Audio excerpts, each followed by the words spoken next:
You are now entering Maximum Driftcast, the only drifting podcast hosted by a Spanish soccer mom, a 30-year-old silver-haired fox going on 60, and finally, a 200-pound bowl of spaghetti with chimichanga arms. The champions, we are the champions.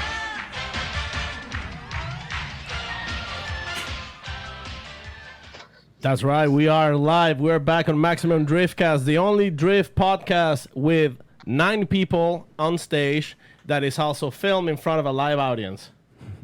Yep. And the live audience gets up on their feet and clap. You're not the audience, Max. And welcome to Maximum Driftcast. Thanks, Marco. Thank you. Thanks. You know my name. Over here. Oh, cool. Perfect. So this is a very special episode of Maximum Driftcast, and we are joined by the Track Staf, the Formula Drift Track Staf. These are the boys and girls who pretty much are the real heroes. These are the guys that sustain the whole event in their backs. And we have everybody on staff. Like, let me start by introducing our good friend Pat Gentilli. I hope I said your last name very wrong, Pat. That was actually surprisingly accurate. Good job. Well, you're actually surprisingly not loud enough, buddy. So you're gonna have to speak a little bit louder. But That was pretty good. good. So, Pat Gentilli, you are pretty much the head, the dad of all this track misfits. Is that correct? Sort of, yeah. These are my children. Perfect. Yeah, I run race control for the series, and I, in some way, shape, or form, was relatively instrumental in making sure that all of these guys became part of this group. Perfect. All right, Very I'm gonna ask you to introduce everybody, including these 2 gentlemen that somehow are sitting here. I don't know how they found the address of the hidden studio, but I know how. somehow they made it. But before we do that, I just want to start by gonna thank our sponsors, AM Intakes. Obviously, these guys being with the show since day 1, and thank you guys. If you guys need an intake, need to suck more air, get yourself an AM. Oh, I got one. Oh, perfect. Good job. man. Yeah. You hooked it up. Nice. We also want to thank Link ECU. These guys rule. They pretty much they're almost every car on Formula Drift has Link ECU. I'm just gonna say that every car on Formula Drift has Link ECU right now. I don't care there's if an I'm asterisk wrong. behind that. This is not a factually correct show. This is an alternate facts style of show. So don't worry about that. So thanks Link ECU, and obviously thank to Grid Life. Now everybody who works for Formula Drift, plug your ears because I'm gonna talk about Grid Life. Grid Life is the most awesome event, non-competition event that exists in the United States. Just saying. You guys can unplug your ears now. Nobody heard that, Yep. right? Yep. Good. What? We're back. Yeah. So I was saying thank you, Grid Life, for being part of the show. I've been to one. And also thank to our Patreons, because our Patreons are the real reason why we can make this show happen. And if it wasn't because of the Patreons, we would probably be just working at a regular job, like, No, yeah. yeah, it's like a step above premium Snapchat. I was doing a premium Snapchat. Yeah. Yeah, pretty much. I mean, I did, but it never really made me a lot of money. You're a classy corner worker. Yeah, my biggest competition is this. I don't know if it's a dude. His name is Belle Delphine, or something like that. You lost No. me. No. Oh, good. No. Perfect. Next question. Next question. All right. Well, and with that said, let's just talk about drifting and Formula Drift and what it's like to being working on the track. But let's just go back real quick with Pat. And Pat, please do me a favor and introduce every single one of the gentlemen that are sitting around this episode. Yeah, it's a lot of responsibility. Thank you. You know all the names, though. So this is Zach. Zach is one of my vehicles. You'll see him out there on one of the corners or occasionally picking up pieces of car. This is Chris. Chris works grid for us. He's been doing grid for, 2.5 years now? Yeah. Yeah, something like that. Yep. In one of the corners of your screen, you'll see Chase, who's got a weird blue tarp behind him. Chase, It's a very wants to nice start tarp. for us. Chase has been around. Chase, how long have you been with us? 16, I think. You're still muted, Chase. Can you hear me? Come in, Yeah, text better, message. huh?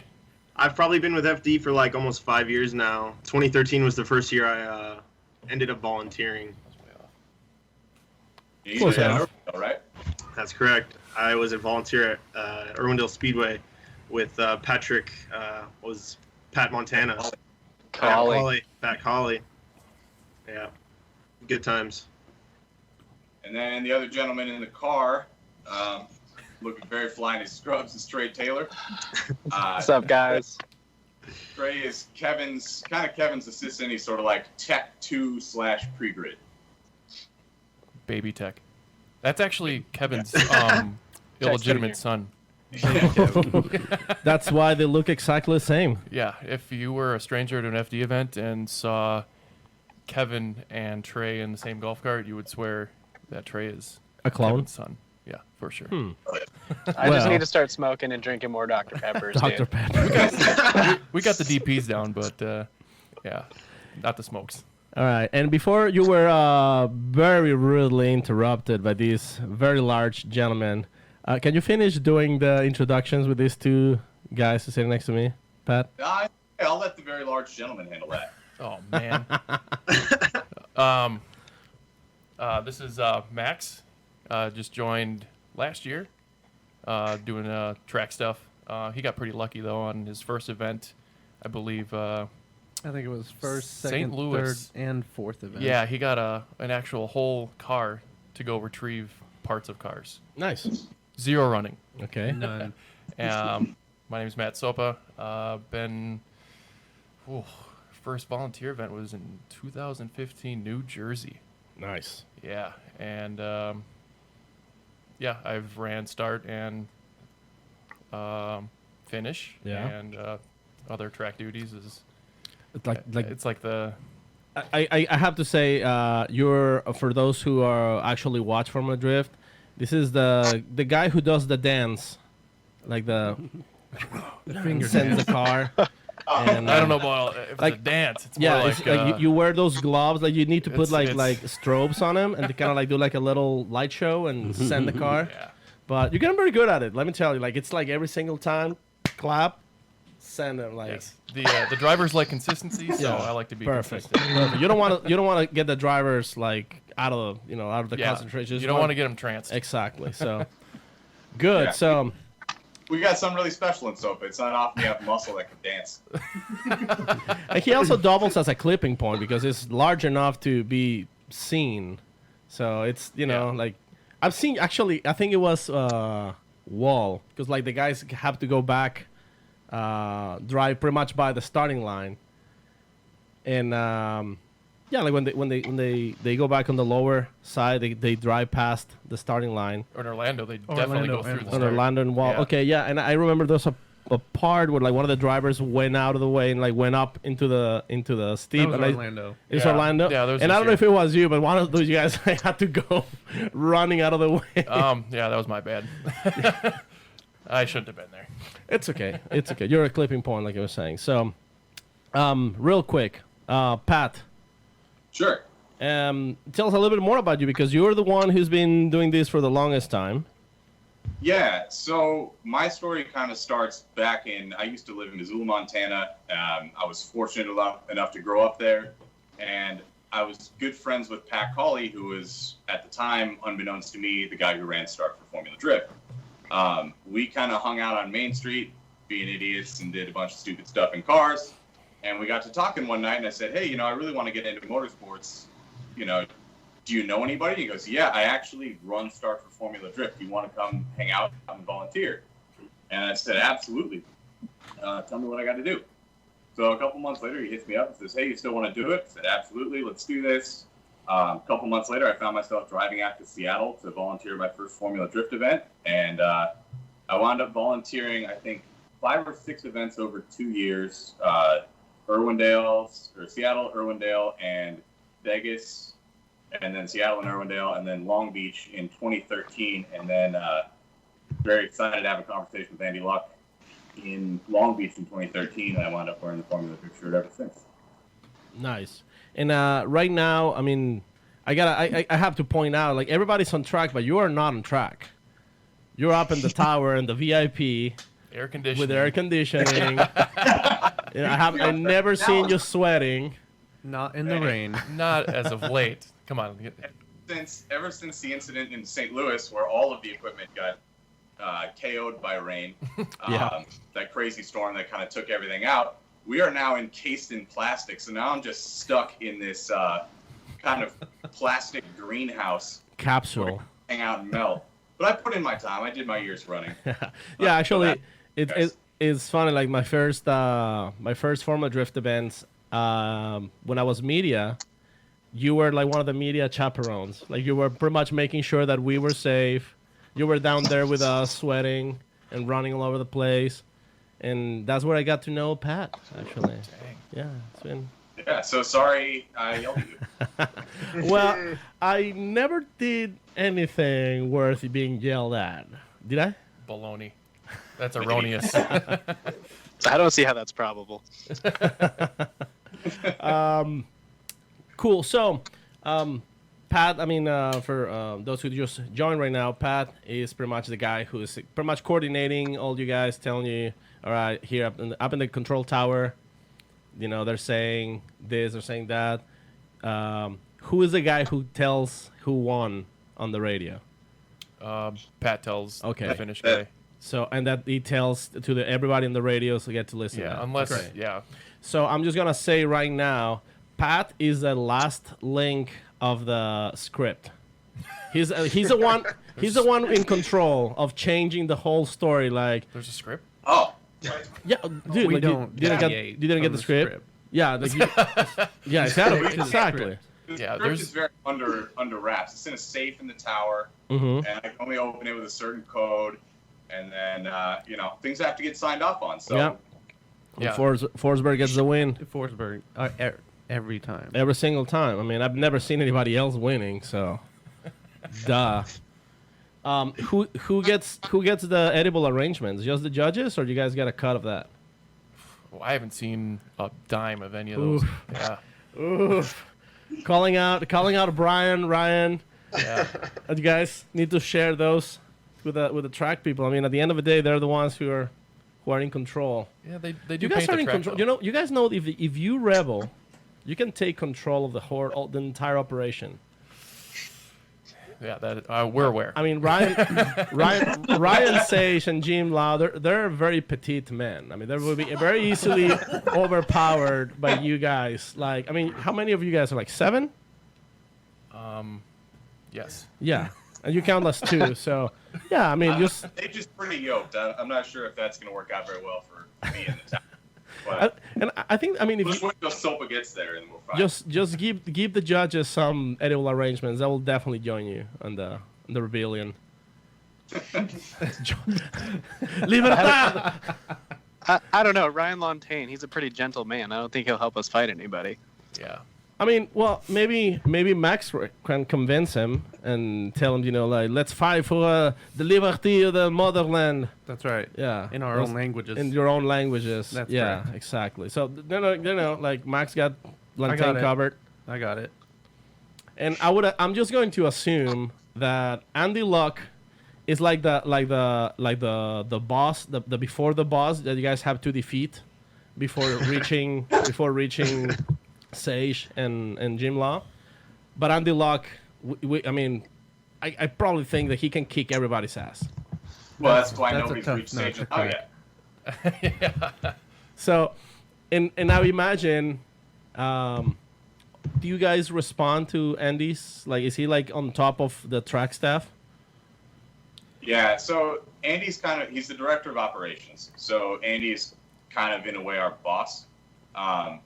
Kevin is the competition director. So in terms of competition and all sorts of things like that, it's the hierarchy is pretty much Kevin, then me, and pretty much the staff here.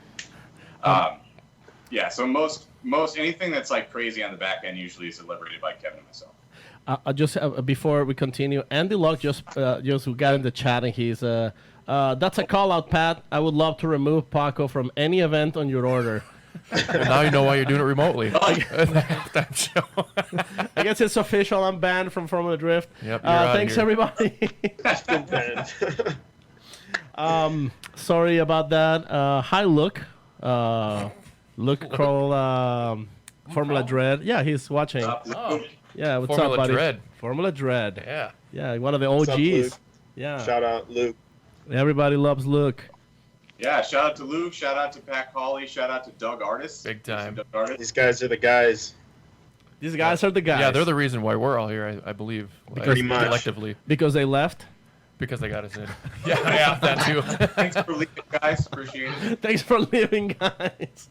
Yeah. That's a little rough. I mean, you don't have to be rude. You know, like we can all be friends here. Oh, we're just warming up. Okay, perfect. All right, you guys, are you guys having some claws? Because we're all clawing here. I mean, I don't know if you.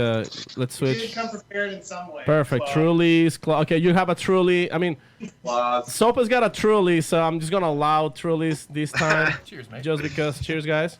Boom. Like, Cheers. thanks, Max. Like for drinking before the cheers. Yeah. Cheers. It's a Canadian thing. Ah, those Canadians, man.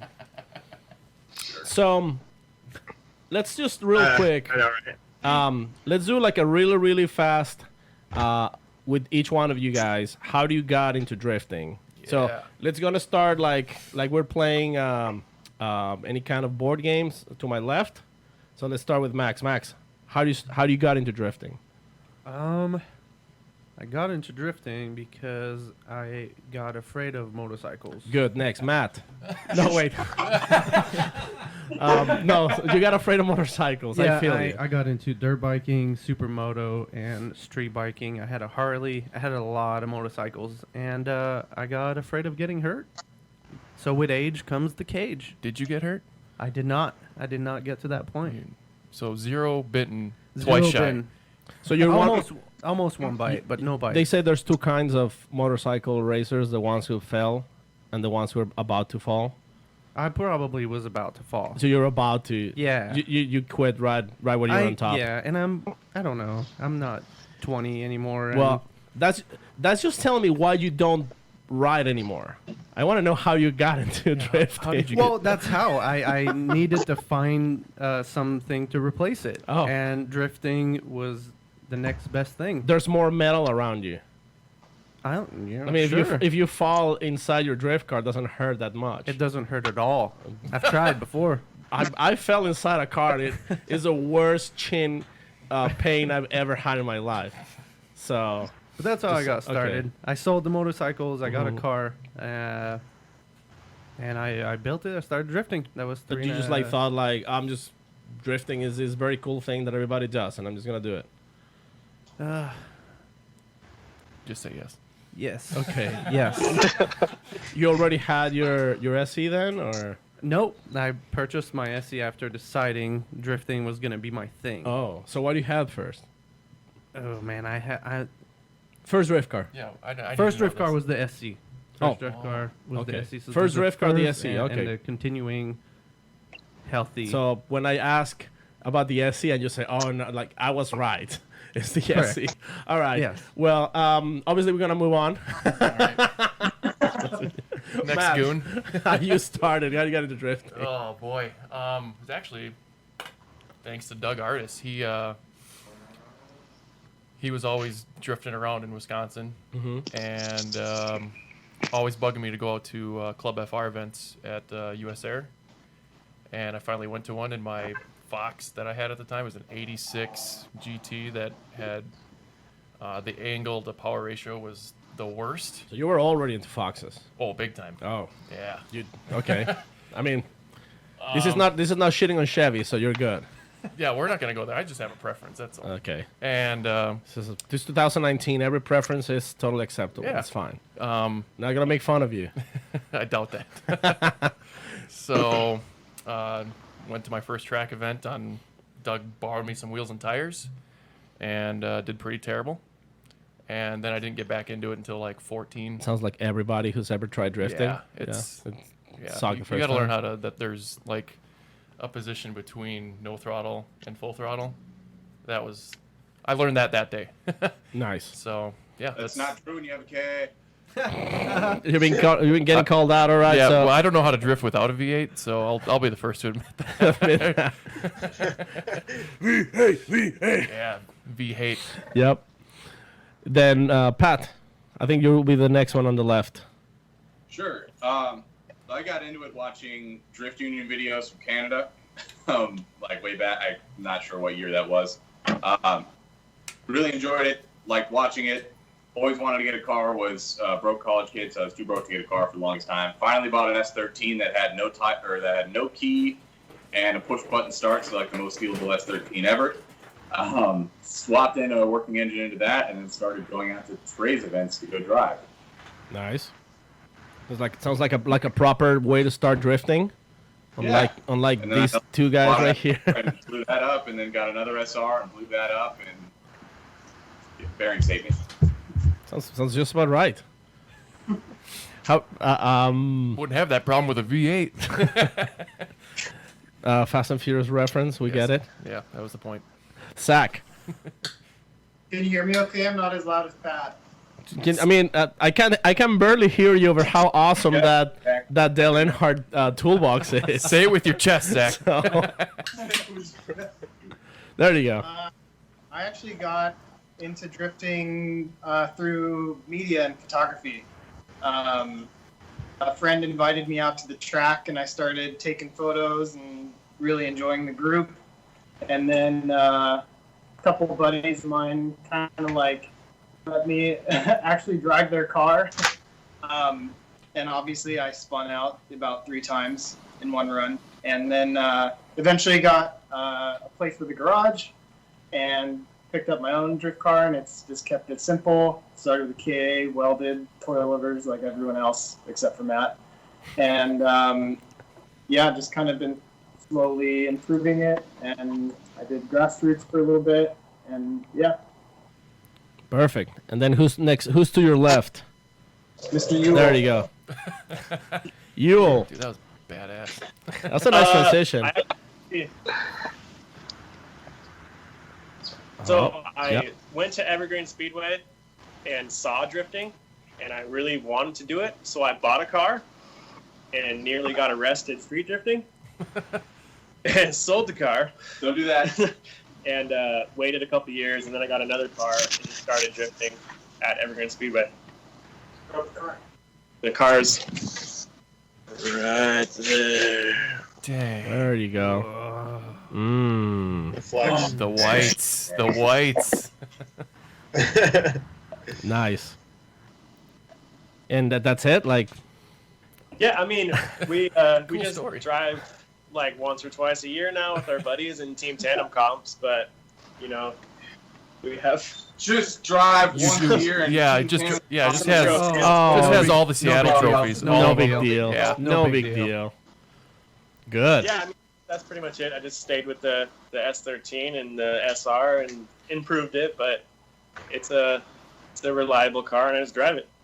Yeah, and obviously, I mean, because you're with Formula Drift, like it gives you Formula Drift powers, and that's why you win. I mean, it's not skill. It's You just- know yeah. Chris gets the win. Exactly. I mean, it's part. Thanks, Max. I mean, it's No problem. There's scripts everywhere we go. Yeah, we just transfer the scripts. It just follows us. Why awesome. didn't I think of that? Yeah, I mean, now you should be Chris Sopa instead. Yeah. And then we have the gentleman that I butchered his name, Trais. Yeah, Pretty good. just Trey. Very high. Trey I. Trey. Yeah. Yeah.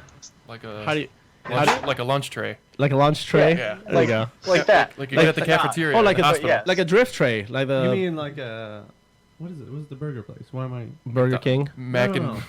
Mac and Don Supper Club. Jack in the Box, Pizza Hut. Carl's Jr. No. In and out. No. In and out. Oh, that's right. The place with the trays. Yeah. The place with the trays. In and out. There you go.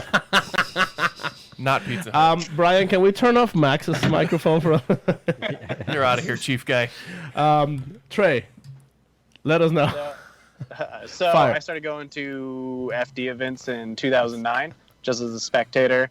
Always kind of was into rice rockets and that kind of BS. And then in college, I got an S13, and I was kind of just building it as a street car. And then I met my buddy Trevor Moore, who started running drift fence in our area in 2011.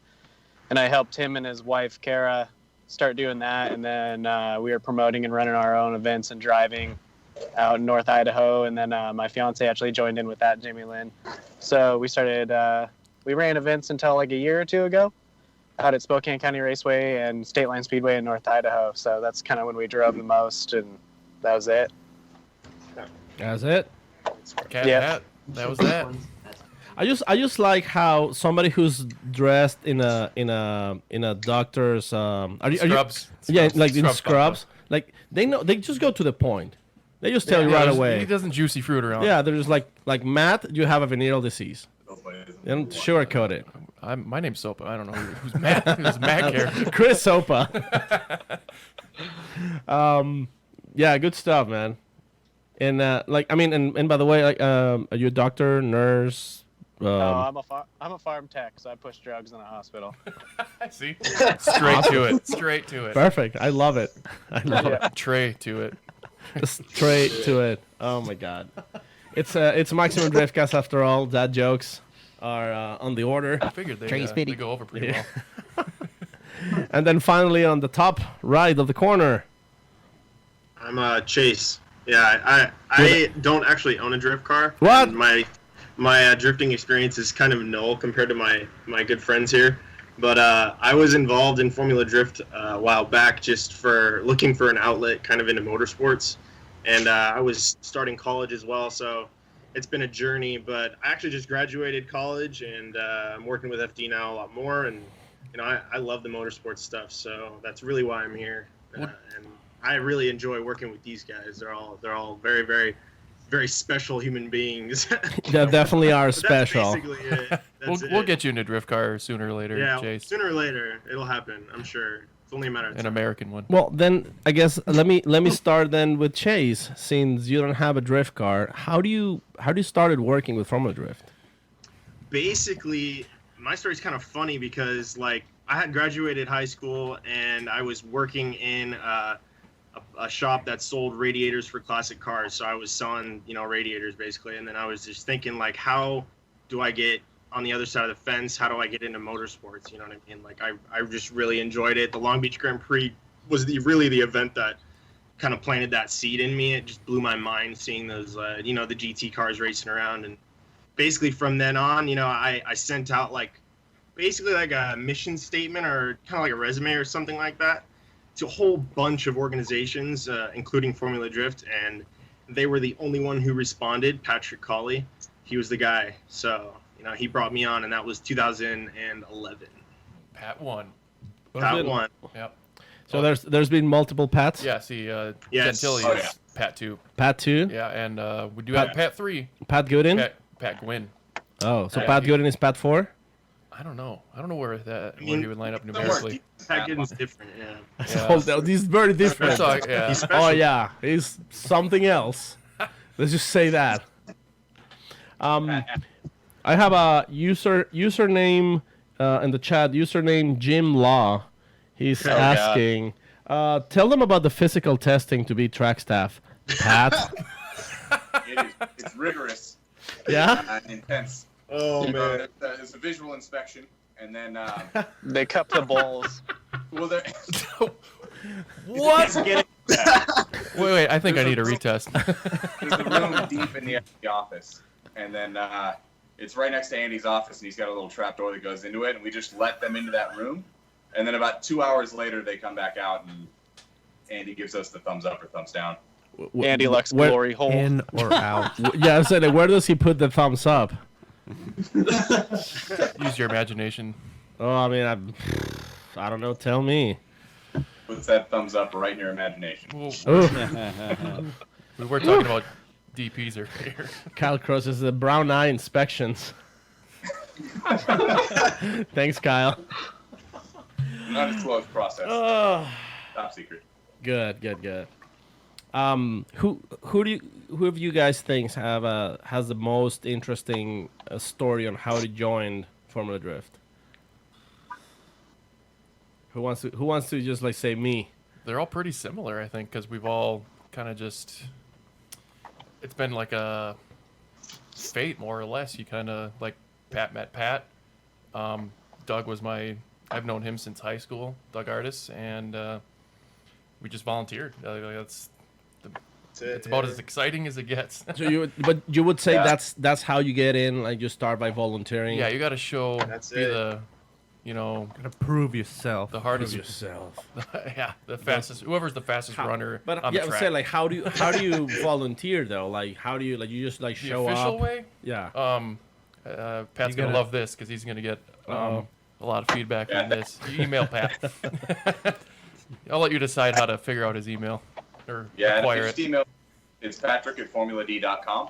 If you want to volunteer at an event, just shoot me a little bit about yourself, your background, and we'll have you out to what we need. Can you repeat that email again, please? A little louder this time. Yeah, Maximum Driftcast or Paco@MaximumDriftcast.com. Close. Yeah, that's how you get to become a host on Maximum Driftcast. I will not respond to your emails. You're saying I'm a diva when it comes to that. Probably just return to sender anyway. But no, what was that? There was just like a lot of people kind of like talking over. So can you say that again, please? Yeah, so it's just patrick@formulad.com. It goes straight to my inbox. That is oddly the same exact email that I inherited from Pat One. So yeah. But That's yeah, convenient. If you want to volunteer, there's full disclosure. There's not a lot of open spots. It all depends on what our track. Need someone to be a runner at. Whoever's dancing tap in the background. Chase, cut the shit. There you go. Are we back? Pat. Huh? There you go. All right, It just sounded like somebody was like sorting through keys and doing a tap dance in the background. Basically, the last paragraph you said. All right. No, I'm not sure what that is. What's happening? Trey, is that you? There's somebody on Skype has like a live microphone. There you go. Okay. Pat. Okay. All right. No, full disclosure, there's not a ton of spots open. It all depends on what the demand is that we have at each track and whether or not we need someone in a media pocket. We are fortunate enough now to have more staff currently than we have ever had. So usually if you volunteer, you'll wind up kind of hanging out with one of these guys out on track in one of the different media and just be picking up cones, picking up bumpers. I mean, just pretty much running around, grabbing stuff. I mean, don't get me wrong. It sounds like a lot of fun. I mean, if you're lucky with Max, he got yeah. he got to drive around in brand new Toyotas and Caravans his Yeah. first few events. Only Tough in work. track. It's that old age, man. Yeah. You know, my whole first year of Formula Drift as media, like I was literally volunteering because I was paying for my flights, paying for my hotels and everything, and it was totally worth it. It was fucking fun.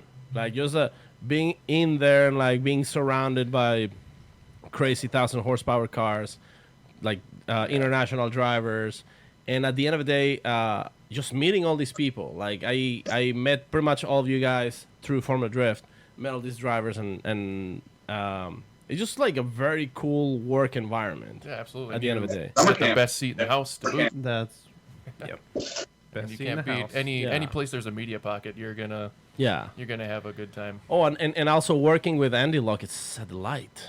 Oh yeah. I mean, it's a real treat. It's a real treat to the soul, and I'm sure like I'm being dead serious. it's no, actually, I think it's probably it's probably like joining the military. He'll straight you up.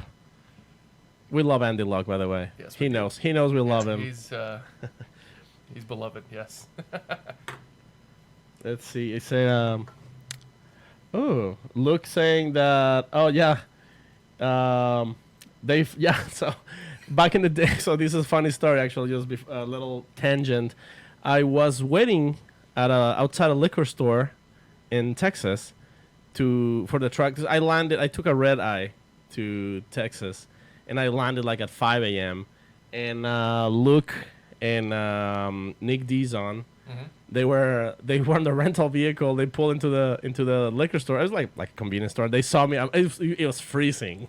In Texas? And yeah, it was like very early in the morning. It was super cold, and I'm outside. Just like because it's raining, and look, and Nick was like, "Hey, what are you doing?" He's like, "I'm just like waiting for the track to be open," and they took me in, and Nice. Luke took his shirt off and he wrapped me around it with it, Nice. and Nick used his long hair to make me a pillow. It is Yeah. feathered and lethal. Yeah, and they put me to sleep in the back of the rental SUV, and it was a very nice story. So thanks for that, man. You guys are awesome.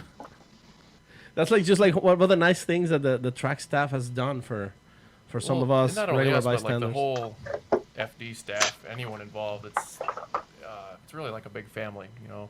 Yeah. I mean, you guys. I had the opportunity to be at the dinner. What do you call it? The banquet. The banquet Oh, yeah. at Irwindale after, and I think I saw like the interaction between all of you guys and the drivers. And that was pretty cool. Like definitely, you guys. Yeah, it's Like a little family. yeah, it's really nice to see the drivers and everyone else like out of the track element and Yeah. not working and just having a good time and Yeah. being able to Nice. converse. Yeah. So let's see. One of the things that a lot of people is being like wondering, and obviously like what it's like to work for Formula Drift. Ryan Sage and Jim Law are totally not watching. You can say anything you want. You can say how much you Not hate a him. cop. Not a cop. So let's go with one of the guys on Skype. Like how you guys like working for FD? Like, Chris? who wants to take it? Honestly, working for FD is pretty awesome. It makes it really hard. No pressure. No, it like coming back to real life because it's like summer camp. When you come back to real life, it sucks. It's like back to the daily grind, and so they treat us really well. We always have super nice hotels. We get rental cars. It's awesome. And I will see you guys like Yeah, after. FD hangover is a real thing. What was that? The work hangover. Oh, FD, yeah. FD hangover is a real thing. Every Yeah. time you get back, I there's see never you. I track. see you guys like on your Instagrams and all that stuff. Like the day after the event, you guys are always like touristing around and going to lakes and going to stuff and. That's kind of recent. Like I think we've Oh. just kind of dabbled into that, like doing touristy things because we usually don't have time Oh. to do that because we're either red eyeing into Yeah. the East Coast or so lately we've been getting like later flights to kind of go on what was it, the airboats in Florida we did this year, which Oh, is yeah. really cool. I saw. It was look Yeah. pretty cool. Some of us did New York, which is pretty cool. Yeah, I've been New York there City once. was awesome. It's good experiences. Yeah, this year's definitely been better for that. What's you guys have any cool after FD stories, places where you guys been? Wow, you guys been The pits. No, a lot of times the drivers or the crews will either be packing up and heading out, or they'll be partying and offer food and beers and whatever. That's usually the status quo after the event's done, like on the Saturday night. That's all right. Next question. One of the things, like I think a lot of people think is that like the whole drivers relationship with Formula Drift themselves that makes some people think that you are biased, that that there's some bias because you guys hang out after the events and all that. Here but we go. I don't think I just think there's such thing because I personally, as somebody who's been in the media and like being like meeting all these drivers, I really I mean every time I see a race between two of the drivers that I like, I'm just excited of the outcome. I'm not like rooting for them. I'm rooting for both. Yeah, It's I'm like, kind of on the same page. right. So I imagine for you guys it's the same, where you're watching all these people who didn't give you any any edible arrangements. Yeah. So, I mean, you get to hang out with these guys and realize like, oh, they're just people, just like me. Yep, that's and exactly everybody Yeah, else. that's how you have to treat them. Exactly, and I mean that's the other thing. Like they expect that also. You know, they don't expect you to be. I think like, some people actually appreciate it, where you can treat them like normal people, rather Yep. than idolize or put him on a pedestal. You can just treat him normally, and I think it's appreciated. Yeah, because that goes both ways too. If you gotta sometimes put some people Yeah. in their place if they're one of the not doing Not something right. listening. Yeah. well, like one of the funny things is I've noticed like this year a lot of you guys seem to be making like more appearances on even photographers. Well, stuff, yeah, I've to the heard point. Larry Chen getting like crowd, the Yeah. crowd going because Jared's like, and everyone's going Larry, you Yeah. know. And I think it was in St. Louis when Max was driving the van, they were getting the crowd pumped up. So it's, there's just a lot more of that going on. It's pretty Yeah. pretty surreal. Yeah, and Sopa's male modeling career has really taken off. it definitely picked up for Yeah, sure. Since this I don't know year. about all that. It's the big break. No, this is the big break right here. Yeah, this is the big break.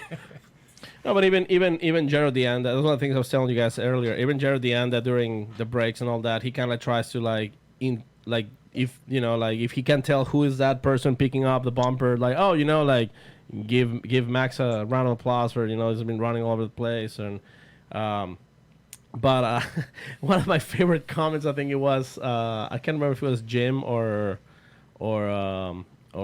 Andy. That was like a photo of one of you guys, like all like Larry Chen-esque. It's like, dude, you guys like have your own photographers going on. Yeah, I think that was Jim. That was Jim for sure. I think it was in Long Beach when some water got spilled on the track, and Trey, Kevin, and I were, it was just very majestic. Yeah, you guys have those majestic work moments where, like, I mean, dude, honestly, Larry Chen can make everything look awesome. Yes. Like, yeah. Right. One of the other things, and I think, like, I mean, let's get into a little bit more of the juice. Let's get into the meat use. and the meat. Like, a lot of people wants to know, like, what are like the craziest things you guys have seen? Like, obviously, working behind cameras, in front of cameras. You get to see like everything that happens. I mean, there are. Pat. Yeah. Yeah. Go for control. Yeah. Thank you. By the way, for those who are listening, Matt Soap is wearing an actual racing headset. Oh yeah, this Because is the real deal. he's- Thanks, Miles. He's that much of a nerd. So, Pat. We see all kinds of crazy stuff. I mean, we put out a fire pretty much every time we have an FD round, maybe 2, 3, 5 of them. We use a lot of fire aid. Fires, crashes, crazy stuff in the pits. We've run into instances which, early in my race control career, there was an incident outside the venue that required the venue's safety personnel to basically exit and go respond. So we couldn't actually start the event until the situation that had happened out front was handled. So that was kind of a curveball to slightly younger me. And all the race car drivers are staring at me, and I'm like, the ambulance left. I don't know. Just wait. Yeah, it's a chain reaction. So something crazy happens. Someone radios me and says, "Hey, you're never going to believe this." And so I go, "All right, sweet." So then I tell Chris what's going on. Meanwhile, Chris is being stared at. Kevin is in the pits being stared at by 50 people. And Trey's in the golf cart with him, usually making sort of witty comment. And, it's very interesting when crazy stuff comes up. Kind of have to take every wild situation, deal with it separately from the way that everything else pops up, because nothing is ever the same. Obviously, without throwing anybody under the bus, like not trying to call names or say specific, "No, this driver did this driver did that." But what are some of the moments that are like, "Oh, dude, I remember this happened," that wasn't on live stream? Because that's the other thing. A lot of things happen that are not streamed, which could totally be on stream and be perfectly okay. Last year in New Jersey, there was this guy in the crowd. So I was like in the crow's nest near finish or whatever. Crow's Nest is like the the tower. Yeah, it's like right after the bank coming off that Mhm. the roundy round, and there was this guy in the crowd that was trying to. Feel free to join us back, Matt. Yeah. Max. I mean, Max went to the bathroom. It's okay. We can let everybody know. So there was a guy trying to like let these children like in the crow's nest access, and I was like a part of that. And Pat's like, "Yo, Sopa, Yeah. we can't." That guy's like, "No way, we gotta like do something about that." So I had to go out, like we're holding the show for this guy because New Jersey usually always sells out, and go yell at this guy because he was trying to let children out on the hot track, and then of course he just basically ignored me, and then Andy Luck came out and with security and made that happen. So you probably never saw that on live stream, but that's one of the many things that could potentially happen to hold the show up, and we're all about getting those battles through. Jeff Jones on the chat is saying that Luke had to put a dude in a headlock in his pits once. Thanks, Luke. We salute you. Got when Luke hopped the fence off of the grid. The what? Oh, there was a fun incident at Jeff Jones' trailer in Seattle one year. Yeah, basically Luke sprinted off the grid to go settle a situation at Jeff Jones' trailer one year and hopped about a 10-foot fence to offer his aid. That was pretty fun. Just by the way, I mean, don't worry. I mean, like, no, you're not. You guys are not getting fired for telling funny stories. Don't worry. You don't know that. I just Jim Law just told me right now. Don't worry. Let them say whatever they want. Can I see that? He wants Max to take off his shirt. Oh. He wants Pat to shave his head. Oh, okay. Like right now? on camera. Obviously, again, no need to say any drivers' names, but what about like something you've seen drivers wise, like for example, I'm gonna say I remember seeing a couple drivers hitting each other on practice accidentally, and it was just like that wasn't live streamed, and it was just like an accident and nothing happened, and it's just like oh shit, this happened, no big deal. Everybody moved on. I think in Atlanta, and I'll drop his name because me and Matt Kaufman get along well. Okay. He's super energetic in the driver's seat. Oh yeah, as he everyone knows. pranks me all the time, so I want to get him back. So let's put him on the I think he was spot. on like his first or second qualifying run in Atlanta this year, and pulls up to start, and he couldn't find his glove, and we're Chris and I were both scrambling trying to find his glove, and he's super energetic in the seat, and we're like trying to help him out because it would just suck so much if a driver had to use his 5-minute competition timeout to find his glove of all things, and so we ended up finding it because the door in the S13 was cut out, and it was actually inside the door or the door shell, and so he's all tense and stuff, and we just had to calm down, go put some points on the board. Calm down, Matt Kaufman. Yeah. Get your chill. So that's I'll remember that one for a while, but I'll make sure. Yeah. I'll make sure. You can tell in his driving. Like I'll tell him next time. I was like, hey, so where's your glove? I don't think you'll mind. Let's hear from Trey or Chase. Give us some of your more intense moments you guys remember. Can you guys hear me? Yeah.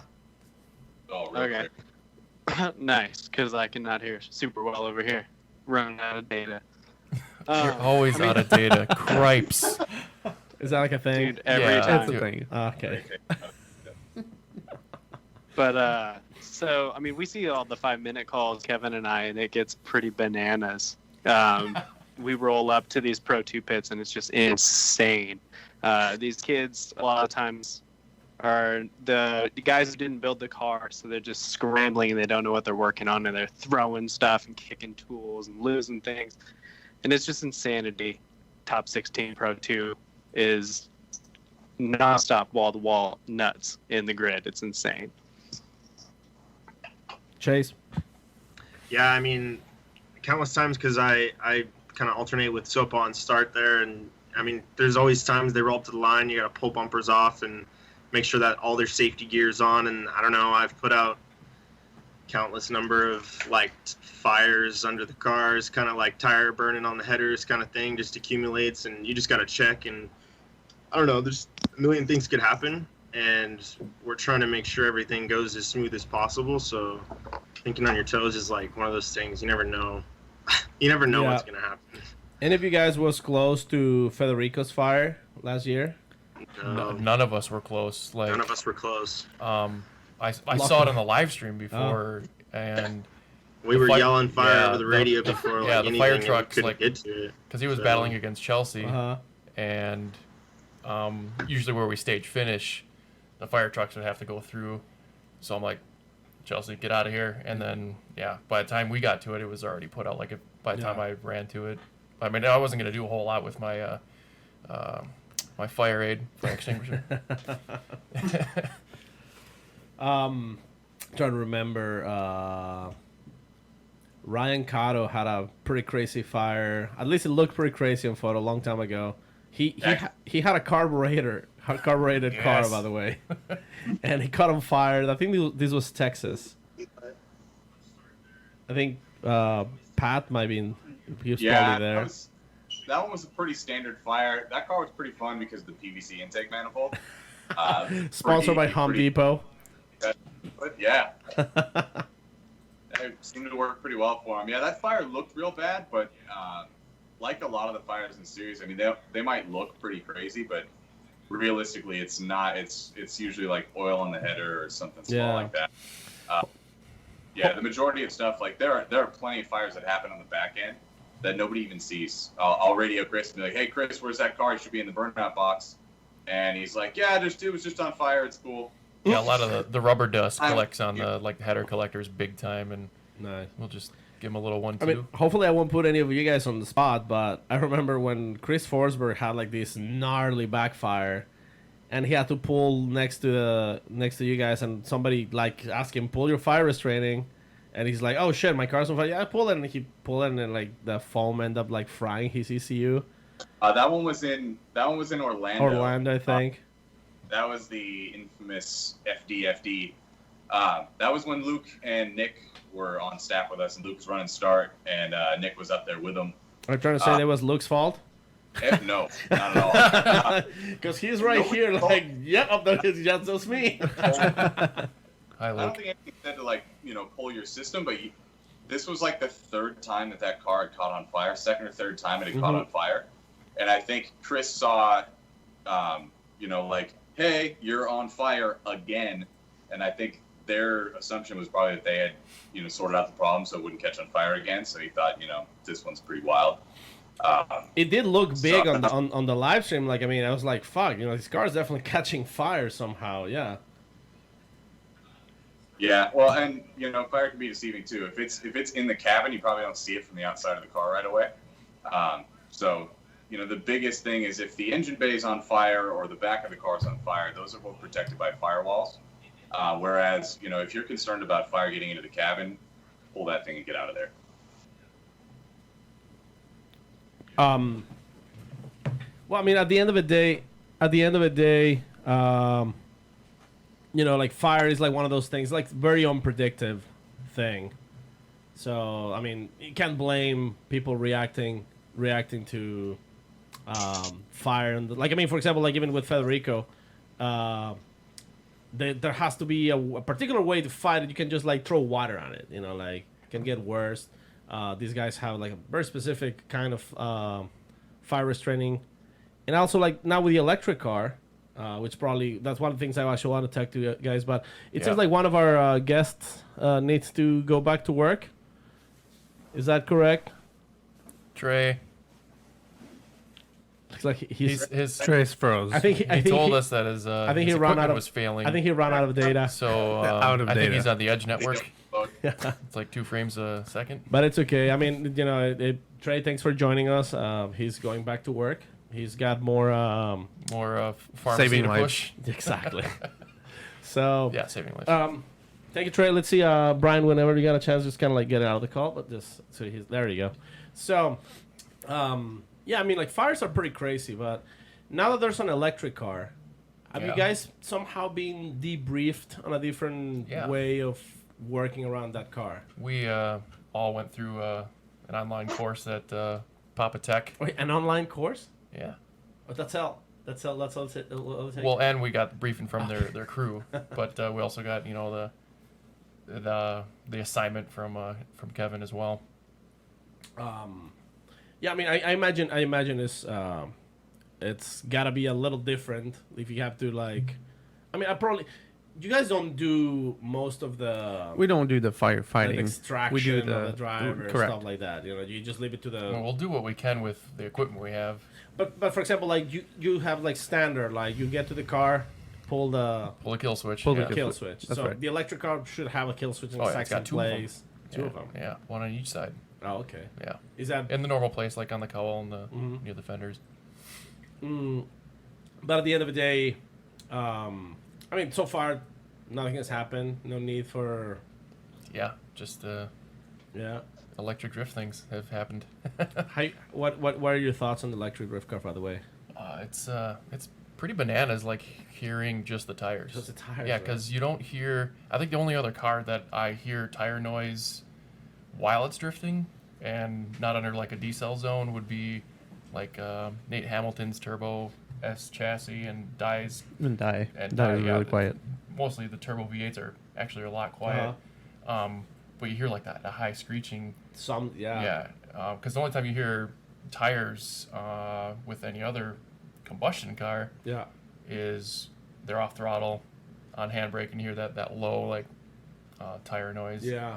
And then as soon as they come and turn on the wick, it's no tire noise. You're not hearing the tire noise because it's so high pitched and quiet. Speaking of listening to cars coming at you, just earlier actually. I mean, I'm not trying to talk shit about what's Brian? We were watching the Euro drifting. The video you shared of the. Was that like is it IMC or something like that? IMC. What's it called? King of Europe. The drifting this morning. Yeah. It was Drift Masters. Drift Masters. Round yeah, that's 3. right. So they were doing we're watching qualifying. Drift Masters, and somebody got a clip of a cameraman running through the track while the car is on qualifying, and I mean he barely clipped him, and the driver actually hit the wall. Yeah, I don't know right behind him. What line he was going off, but I saw that. Which I mean, obviously that's one of the things that it's pretty crazy. I'm just surprised that happened. I know they're running a very tight program over there as well. So I mean, I'm sure this is something that happened like totally. It's interesting. I don't know that track layout or where like control is because I think majority of the track. Pat being in control can see the whole track. Yeah. Except for Long Beach, which I haven't ran start in Long Beach, but I would be like, even with the go ahead, I'd be like still leery about sending it because you're sending them into a blind corner for yourself and them. And and then one of the things I was talking to Brian is that when you are at the hot track, you're just so used to hearing engines and drifting and things that it's kind of hard. You kind of like desensitize yourself from hearing things coming at you, or hearing like sometimes like the car's coming, but it doesn't like the sound doesn't seem to travel the same pace of the car, or like certain sound. Like for example, like supercharged cars, you usually hear the supercharger you hear first, it whining, but you don't really know where it's coming. It's weird. So I mean, you guys, the Doppler effect. The Doppler effect. There you go. Thank you. And like I mean, you guys kind of have to be because you're also wearing headphones. Yes. So. You're pretty alert though. Being saying, in the midfield, as for myself, you are looking at the cars and you have to pay attention to what's happening. Extra. You're anticipating something to happen every run. Whenever there's contact, you're going to be looking for debris or whatever's going to happen, or you know if they're offline, you're like, oh, something might happen, or whatever. It's it's just like one of those things like. It's very different being inside in the track than being just watching from the grandstands where you can see everything. Correct. You It's know? a different perspective. Or from the live stream where because the live stream you're only Yeah. watching what the camera is looking at. Yeah, because that goes like I'm sure something we were going to talk about. Like some people on social media will ask us, "Oh, what do you think about this call or something?" It's Yeah. like our perspective on the battlefield, if you Yeah. will, is totally different than what the judges are seeing, and they'll, we might think of something, a certain call or something, we're like, oh, that didn't make sense to us from our current perspective, but then when we go back, and we usually always watch the live stream afterwards, and we're like, oh, that makes total sense. But at the same time, I mean, one of the reasons you guys have like media debriefing and like meets with like the people who's gonna be on the track is like, Yeah. you have to do this, you have to do this, and I know you guys are very strict. When I was doing media as well, if I couldn't make it to the media meet, I'm not giving a vest. You're out of here. That's I mean, it's like straight up because they tell you like you can't just like walk in front of into the racetrack. Oh, there's Yeah. no car coming. Oh, let me just go across. Yeah, we'll have a lot of jamokes that'll just like get Yeah. out of the media pocket, hop over a K-rail, and we're like, all right, let's hold start and wait for this guy to. Not on my mosey watch. away. Oh, baloney. Yeah. That's one of the Yeah, until you tackle someone. kind of savored amongst the drivers. They only have a certain amount of time, especially on a Pro 2 weekend. Things get really tight, so they can kind of hurt the practice time. And any time that we have to hold practice for somebody who is not doing what they should be doing is pretty disappointing. So, making sure that everybody on track is on top of things is super important. That's why AJ does the media meetings. AJ's doing a great job of making sure that all of the media is on the same page now. I think we haven't had to really hold for media much at all this year. But yeah, in the past, I know some of you have probably, media members who are on here right now have probably seen me like a little aggravated, or maybe Chris or Trey or somebody else. It's not a personal thing. It's just, there are a lot of people who have done a lot to be here at this event, and we are taking away from their time. I mean, at the end of the day, you guys are looking for the safety of everybody. Oh, yeah. Not just the drivers, but like the media people, and you're not just sending cars. I mean, you're still kind of like part of the first responders. Like usually, every time I see a car crashing, whatever, it's you guys what I've seen go right away, like before the ambulance, before the track marshals.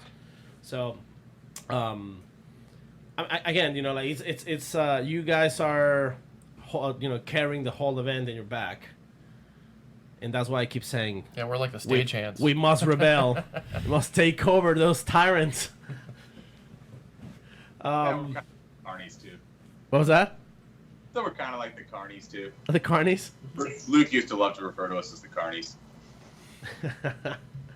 Our job is it's not just go pick up bumpers. It's not just go, shut off cars that have crashed and whatever. We're managing a competition. We're managing a show. And from my perspective, I understand that, far better now that I've been up in the tower for the past few years.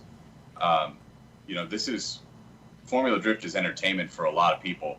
Yeah. And not just a drift competition. So we're out there trying to run a fair, safe drift competition in a pretty tight time frame and make it entertaining for people. Obviously people don't want to sit there and wait forever for cones to get picked up or whatever. So that's why we've got a whole crew of guys going to pick up everything that gets busted off of a car. Anytime a car gets wrecked, they're making sure that the tow truck driver has everything he needs to get those cars off. Make sure the tow truck driver doesn't drop the car of the tow truck.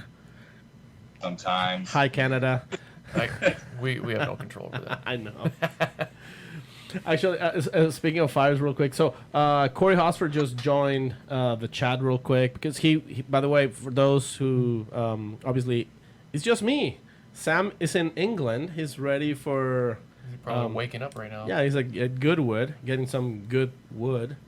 And I Corey, heard the trees are better. Corey there. was in an very important business meeting, and he just got out and he just joined the chat, and he's saying one of his favorite moments on track in all times with Kenny Moen tried to put off a fire with a can of Coca-Cola. I was there, and it was the most hilarious thing. Like he almost put it out, that like half a can of Coke. I don't know why I feel like Coke would like make it worse. Funny fact, actually, back in Mexico, where I'm from. No way. Yeah.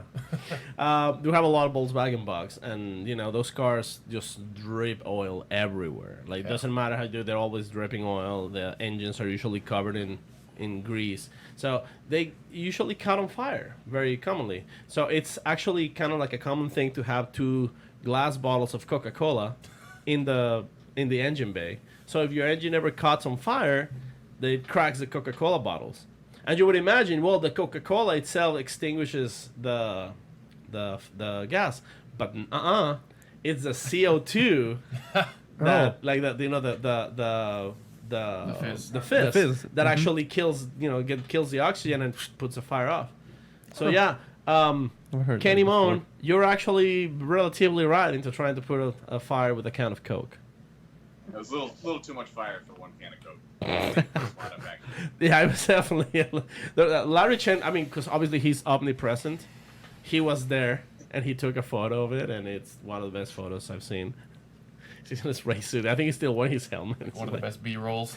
Yeah, I really don't know how Larry Chen does that. He's everywhere. It's like he's got like little copies of him. He's like a little Asian Jesus just bombing around the track. Yeah, because Jesus is everywhere. Pretty much, it's Asian Jesus. Guys, anything else you kind of like want to share? I know Zach's kind of like sitting in the back, just like looking cool with the toolbox. That's all. Chris, like you're kind of like I can only see half your face. Chase. I mean, have we really gone through what each of us does? I mean, hour and 20 minutes. This thing. Please, be more specific. So what is? Yeah, actually, yeah. Let's get that. Like, what is like everybody? Because we're not done with the show. I mean, we still have to go through questions. Oh yeah. But the super chat. that's the best part. But yeah, let's specifically. What's everybody's role? Sure. Yeah. So I'll go ahead and start. So I run race control. I'm up in the tower with the judges. Oftentimes you'll see pictures of the tower with the judges, Jared, Ryan, and then some guy who looks really concerned with a headset on. I'm the guy who looks really concerned with a headset on. In the air conditioning. I'm kind of the interface between Track Staf and everything that's happening in competition, the live stream, the judges, and Jared and Ryan. So Jared and Ryan oftentimes find out information about, you know, this car's broken, this is wrong, or this is what's wrong with it, like that. I relay a lot of that information. I'm also overseeing all track operations. So cars don't go out on track until I say it's time to go. And then I'm also kind of the reference for the spotters anytime that we're not in competition. When we're in competition, those duties go to Robbie. But primarily it's me. So if anyone has questions, you know, about the lap count in practice and stuff like that, I'm the one to ask. If someone has a question about the track conditions or a comment about track conditions, all those sorts of things. And then, you know, I spend most of my time chattering on the radio with these guys. Chris, you want to go ahead? Keeping them in line. Chris? Counting the tire laps. Most of the time I'm talking with Pat, and we're trying to have the run of show fit into this little tiny box of time. And, you know, I'm trying to organize all the cars, go through the bracket. Really loud. That was me. I don't know what that is. That's probably Chase. Yeah, who's... Okay. It's Chase fault. So I'm trying to, like, the run of show, trying to get the battles to happen or get people where they need to be for the qualifying run. I'm also walking all over the place, checking for fire bottles and safety equipment, Hans devices. You know, there's like 1,000 things happening at any given time. But I'm mostly talking to Pat. I occasionally run down to Chase and pull a bumper and whatnot, but that's pretty much what I do. I wear my shoes out every weekend, but it's a lot of fun. You put on your pants like every other man? Yeah, Chris usually has the highest step count of the weekend. One leg at a time. I'm usually like 20,000 steps a day. Yeah. That's why he looks so brawny. Zach? I'm usually on track, taking orders from Pat and picking up broken parts and putting cones back up. At Irwindale, sometimes I'll run the what we call gate because there's only one way on and off the track at Irwindale, so I'll make sure no trucks, no support trucks come out while there's cars being sent. Just listen to Pat and try not to screw anything up. Does Pat also gives you pizza? Because obviously he's eating pizza in the background. And where's Chase's pizza, Pat? Where is our pizza? Like hundreds of miles south of him. Typical. It's all good, bro. I mean, the internet exists. You can totally order pizza for Chase. This tower always gets its food first. It's Yeah. baloney. Chase. Yeah, I just run start. I originally did like track as a volunteer, so I was like picking up debris and doing the cone thing and bumpers and a lot of that stuff. And I kind of was in that transition period when Luke was still working with us, and he kind of trained me to do start essentially, and I started doing it, and then we just kept going from there. And now we have Sopa. Sopa's here with us, and he's the best. Sopa's the best. Aww. but is he? Yeah. Yes. Chase and I are often roommates. So. Other than your dancing and sanding, Sopa, what else do you do from the drift? Oh man. Besides look handsome? Yeah, I was gonna say besides looking good. I'm being humble. I find myself running finish often. Just depends on where I'm stationed. So I gotta have some. You have a long some presence. stride. Yeah. So, yeah. So that's between like running start and finish, and having 2 sets of eyeballs from cars drilling at you, waiting to either find the decision or waiting to send him on the track. You can really feel that. You can cut that tension. So yeah, like Chase said, when he's either off to college, which he finished, congrats by the way, and that's a big reason why I got to do the start position. It was thanks to Chase, and now he's. I think he failed to mention that he's also helping Brian Offord in the marketing stuff. And he's also good looking. Yes. Very. He's a very good looking. But yeah, that's just trying to herd the sheep. Oh yeah. The media could be the sheep, or even the cars, because a lot of the Pro 2 guys aren't familiar with like the etiquette and stuff, and you gotta let them know what's up, and I usually do a pretty decent job of that. Good job. And Max, I mean, speaking of good looking, Dude, I'm the best. There's no questions. I might be small, okay. but I'm the best. He can get good and angry. Good. But anyway, But I what do you share do? duty with Zach. I am on the track in the infield most often, and pick up debris, monitor track condition, and just help with any kind of. Sometimes the dudes go off track and kind of help EMT or towing or whatever. That's our job. Nice. Yeah, sometimes they let us hook up the tow truck. Sometimes, It's like not a all the childhood time. dream. Yeah, to like get that tow strap fully activated. Ready to tow. Send it straight to the trailer.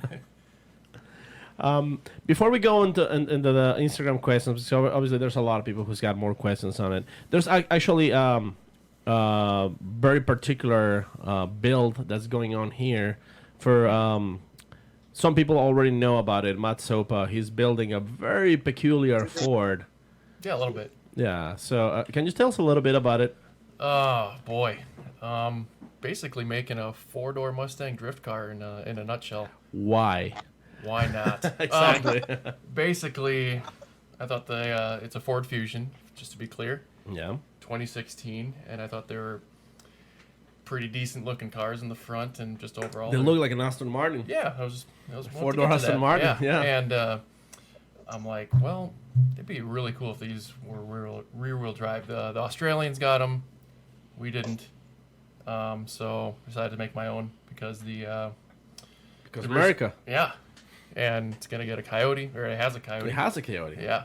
6-speed. It's actually, a lot of the stuff's been easier than I thought it would be. I was very surprised when you started telling me about it, and you told me that even like the rear subframe is like a Mustang subframe that it almost bolts on. That's the thing. Like when they came out with the Fusion, the current generation Fusion in 2013. Yeah. And that was going to be the chassis for the new Mustangs in 15. Oh. So the rear suspension design is actually identical. And so I was like, all right, maybe it's something I can work with. Subframe practically bolted right in to the rear of the Fusion, a 15-inch Mustang subframe and suspension. All the mounting points for like the spring pockets, shock mounts, all the same. I was like, all right, I guess we're going to do this because I got one for really cheap and just been picking away at it for about a year now, and it's like probably a week or two away from moving under its own power. Yeah, I saw a couple of videos of because obviously actually let's how can people look at your build? Like how can you find you? Oh boy, yeah, let's do this plug. Plug it, plug it hard. We're just gonna leave now. No, hold on, because after this we're gonna get your guys input about this nonsense. Yeah, from SOPA. So we'll get to the nickname later. You can follow me on Instagram at Matt SOPA. That's 2 P's, SOPPA. You thought that thoroughly, like put a lot of thinking, like it's very original. Or I gotta get to the subscribers on YouTube. It's also Matt SOPA. Wow! Can you believe it? Let me look. Let me get on there. Wait, right there's now. more. On Facebook, What? There's a Facebook page. It's Matthew SOPA. Matthew SOPA. Get out of town. What? Is that Matt Sopa? That's for those who are not watching. That's my brain just exploding. So yeah, if you want to follow the build, where it's getting pretty exciting now. So I'm hopefully real close to doing a cooker in my driveway.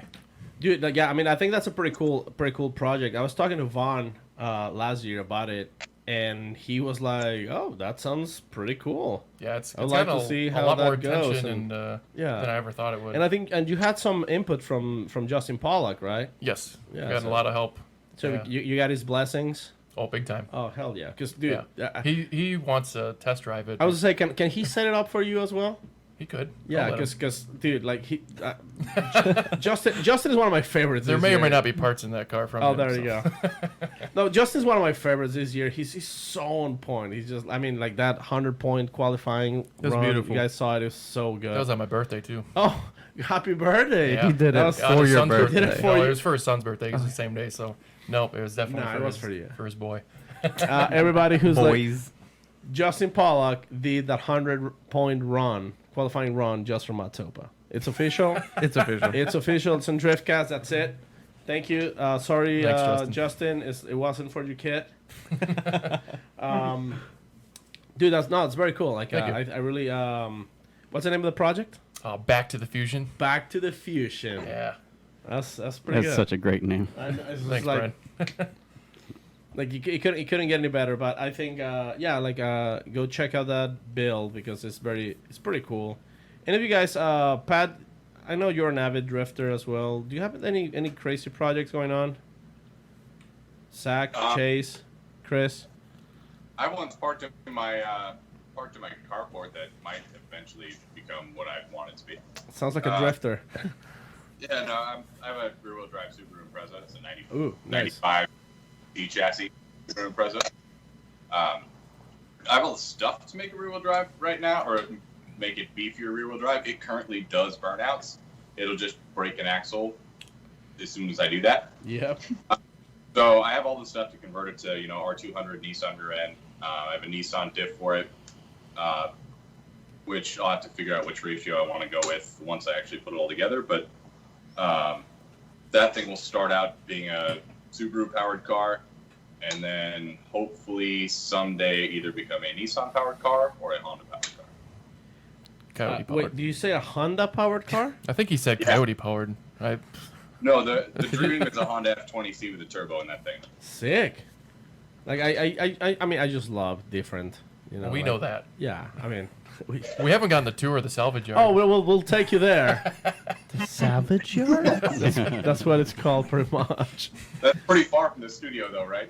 Oh yeah, Oh, I it's mean, at least It's not here. It's not here. It's a hike. It's 2 paces for me. It's a hike, so don't worry. I mean, wish you guys were here as well to join us, because after this we're gonna eat some burgers and Yeah. some. These guys should also come to wings. Desert Mayhem in December as well. Oh, dude. Oh. Okay, so like, I mean, Yep, like, yep, let's yep. just plug that shit right now. So, Yes. Matt, you've been at Desert Mayhem twice already, or just Just once? once. Just One once. time. Max, you were. Two There you go. times. It's a double hitter. I'm Let's an end the Twitter. OG. I would say let's give it to Max. Max, Yeah, tell us man. about Desert Mayhem. Desert Mayhem is amazing. Exactly. That's it. Can, That's it. can you get Can you drop this? That's all. just drop the mic? Just boom. On a scale of No, 1 to it's- 10. Yeah, 11. 11 for Yes. sure. Maybe 11 and a half. Whoa. If you watch Brian, What? he's entertaining. He likes to hit that wall. That big ass. He's got some big balls. That's all I that is- got. that You is got where- big balls. That is where. I try, man. Hey, I'm scared a little bit though. Brian, leave the Keanu Reeves motifs of like telling people that they're better. That's- Oh No, you're better. yeah, no, you are. no, you are. What can we do to get Pat and the rest of the staff boys? To We've come been to- trying. Yeah. We've been trying. Yeah. This is your official invite, so if you don't come, This is your TFTI. Yes. so No, Desert Mayhem, to be honest, is a great event. It's local to us. We're very fortunate to, at least I feel that way, where I've been able to be a part of it and participate. And it's just a lot of fun. It's a recreation of Mayhem, obviously. It's a 2-day And event. 2-day event. This Yep. year it was. So The it's first a- year was a 1 day. This year is locked already, and it's gonna be a 2-day event as well. Yeah. I'm actually really excited to apply. Hopefully get in, because it's not yeah, I think granted. I think for you boys, There's no it's shoe in? granted. So we drive hard. At least I did. yeah. Well, Matt yeah, did I drive. broke my cherry on putting my car in the wall. You My popped your Fox. cherry. Yeah. Oh, that's Yeah. right. Yeah, pretty violent hit, too. Yeah. I I got back out there though. I still have that piece of your wing. It's in the RV. I just really? kissed Yeah, it. I have it in the I still have it dolphin. in my backyard. You know what thought I it was like? in I the like kissing. I just Oh, kissed it. now Kith. Just kiss. Just kiss a little bit. It's a good event. I mean, it's definitely fun. I mean, that's where Brian got his Big Balls nickname from. Yeah. Dude, Brian is inspiring. Well, hopefully, Seriously. him and I will be in some Ford powered and chassis. Fusion. Hey, soon Maybe. all three of us will have 4 doors. Yeah, you know what they say about 4 doors? More. Better scores. Oh. Oh, I was 4 gonna doors. say something else, but hey, We'll see. We'll see when it's done. I mean, you guys know I'm building a 2JC Corvette, which doesn't have that many. it doesn't have that many doors. But, I mean, It's just still exciting. It still can fit a lot of hose. If that's what you wanted to yeah, say. that's what I wanted to say. But hopefully it'll be done I by seen your then. boat in the driveway. Wait, what? The boat. The Boats boat? and hose. Oh. Never mind. I thought The- I, The caddy, the It's caddy. like a caddy boat. Yeah, Yeah, yeah, we're talking. that's a boat. Wait, Yep. Yeah. Do you guys want to hit some Instagram questions? let's do it. They're spicy. I mean, there's some very good in here. Oh, I have a question from username Pat Gentilli. Weird. Who's that nerd? That's weird. Matt Sopa, explain one Sopaism. Oh no, Oh. I think I seen this in the chat. Oh. Is it a flying butter toast? Oh man, these guys. How many frog skins? Yeah, there's things I say about certain, just in conversation, that they call sopaisms. Sopa And- says this on the radio. So I'm in the tower, and someone will like wall tap something, rip stuff off, and then go flying into somewhere it shouldn't go, and I'll just hear, "What the flying butter toast?"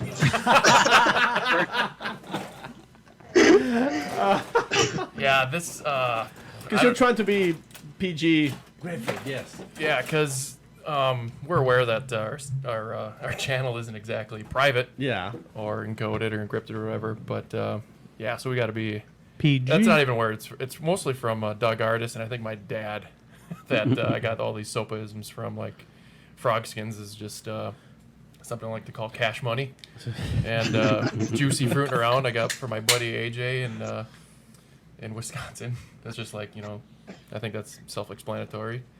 The flying butter toast.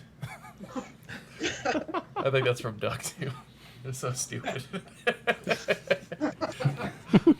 I mean, next question. For somebody who does a lot of isms, because I mean, obviously, English is not my first language, and as many of you know, I couldn't tell. As many of you might suspect it, I'm not from around. What's like when you called an anchor boat? An anchor boat? Yeah. Oh, that's a classic. I'll never forget that. That's a classic. I'm gonna get that tattooed. Anchor boat.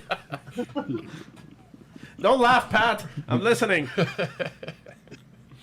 So yeah, I know. I mean, it's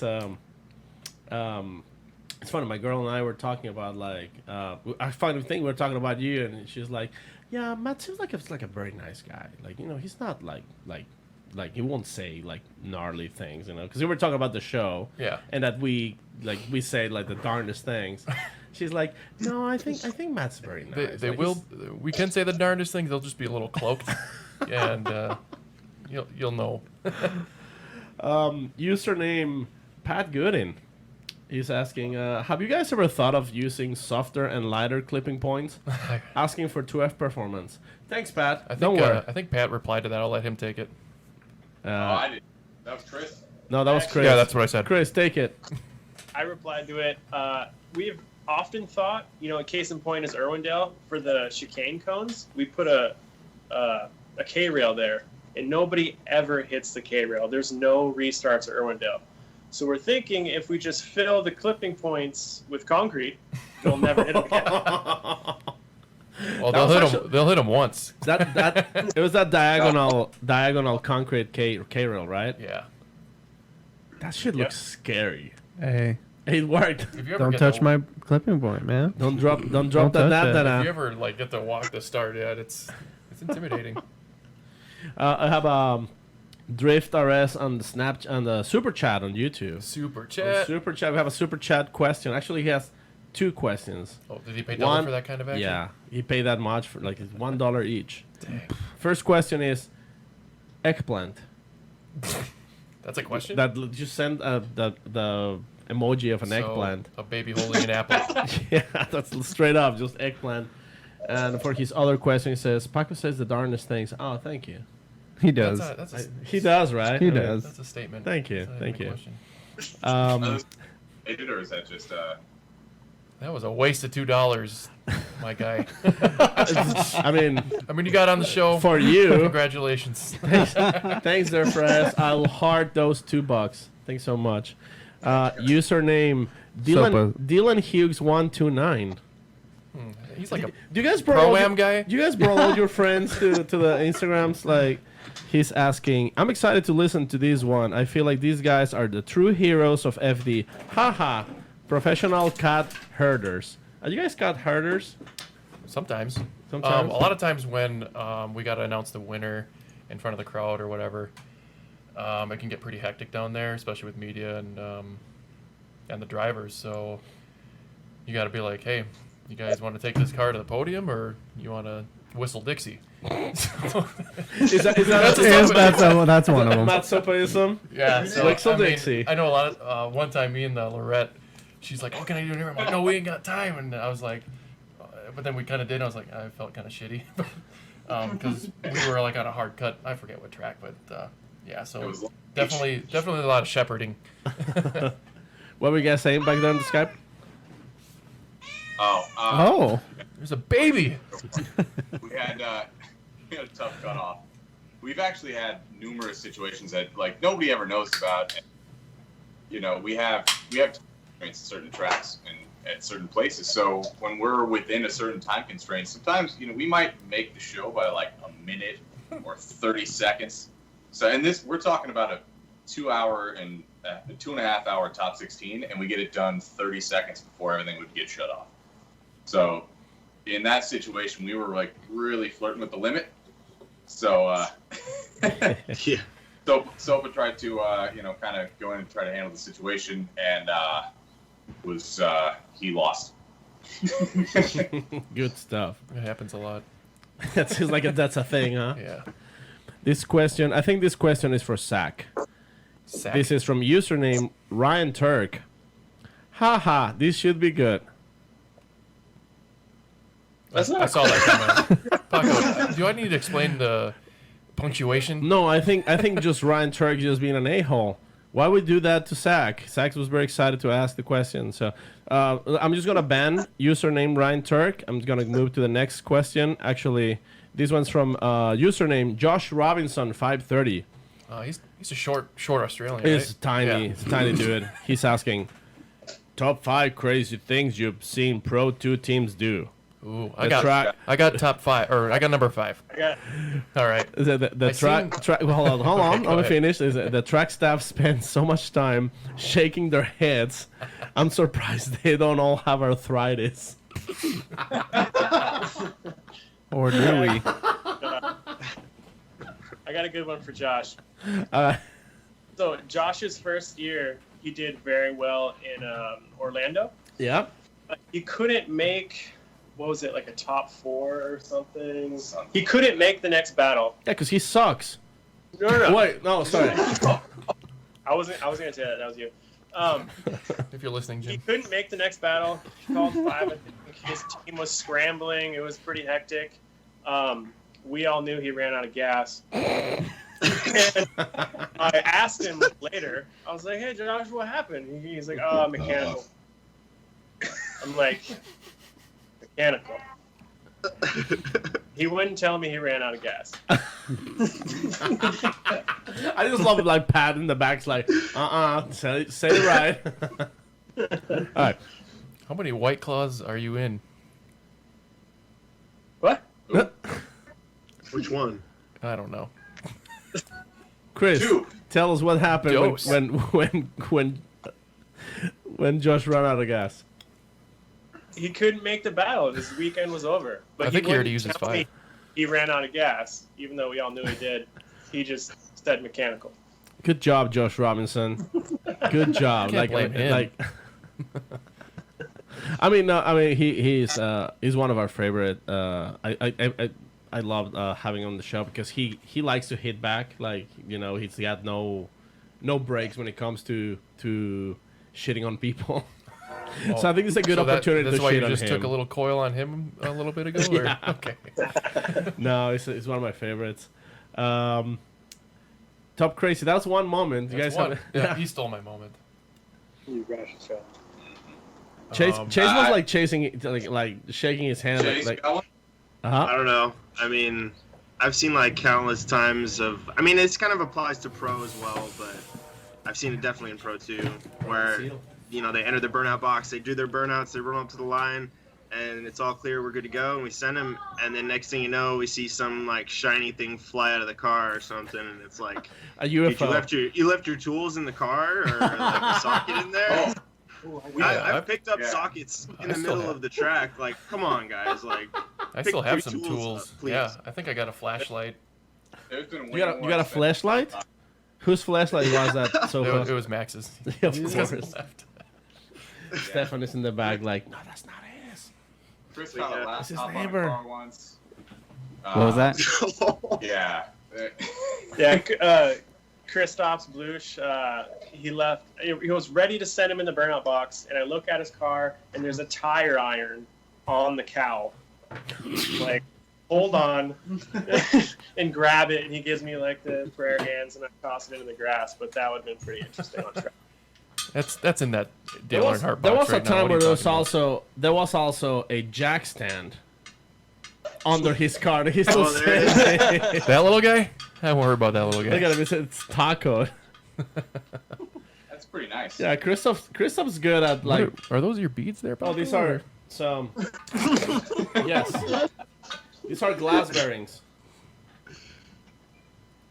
That's not how they're used. I think. you I don't wanna- know. you You wanna- want show you me? wanna try 'em? No, I'm good. I don't know where you've been. We keep the glass bearings on Chris. Not where those been, where he's been. Jack. One of my favorite what the fuck moments was You broke it. yeah, Max broke the seal and he's in his fifth trip to the bathroom. Yep. Now he's But they're about so good. his 5th trip to the claw too. Once it hits your lips. Oh. It's the snozberries. What's his name? I'm Just- you miss the glass bearings. I like glassberries. Oh, perfect. Your wife is over there. She likes glassberries. This is not where we thought this was gonna go. Everybody likes glassberries. Hi, I'm Matt Soap and I like glassberries. Who said that? That was our secret. That was host. The intern. Yeah. The current control. No, one of my favorite moments was Tony Angelo. He was doing a burnout. I think this was in Atlanta. He was just doing like burnout, like trying to warm up his tires, and he's just like going at it, and then suddenly he just like boom puts the car into the wall. In the burnout box? In the burnout. He's not the only one to do that.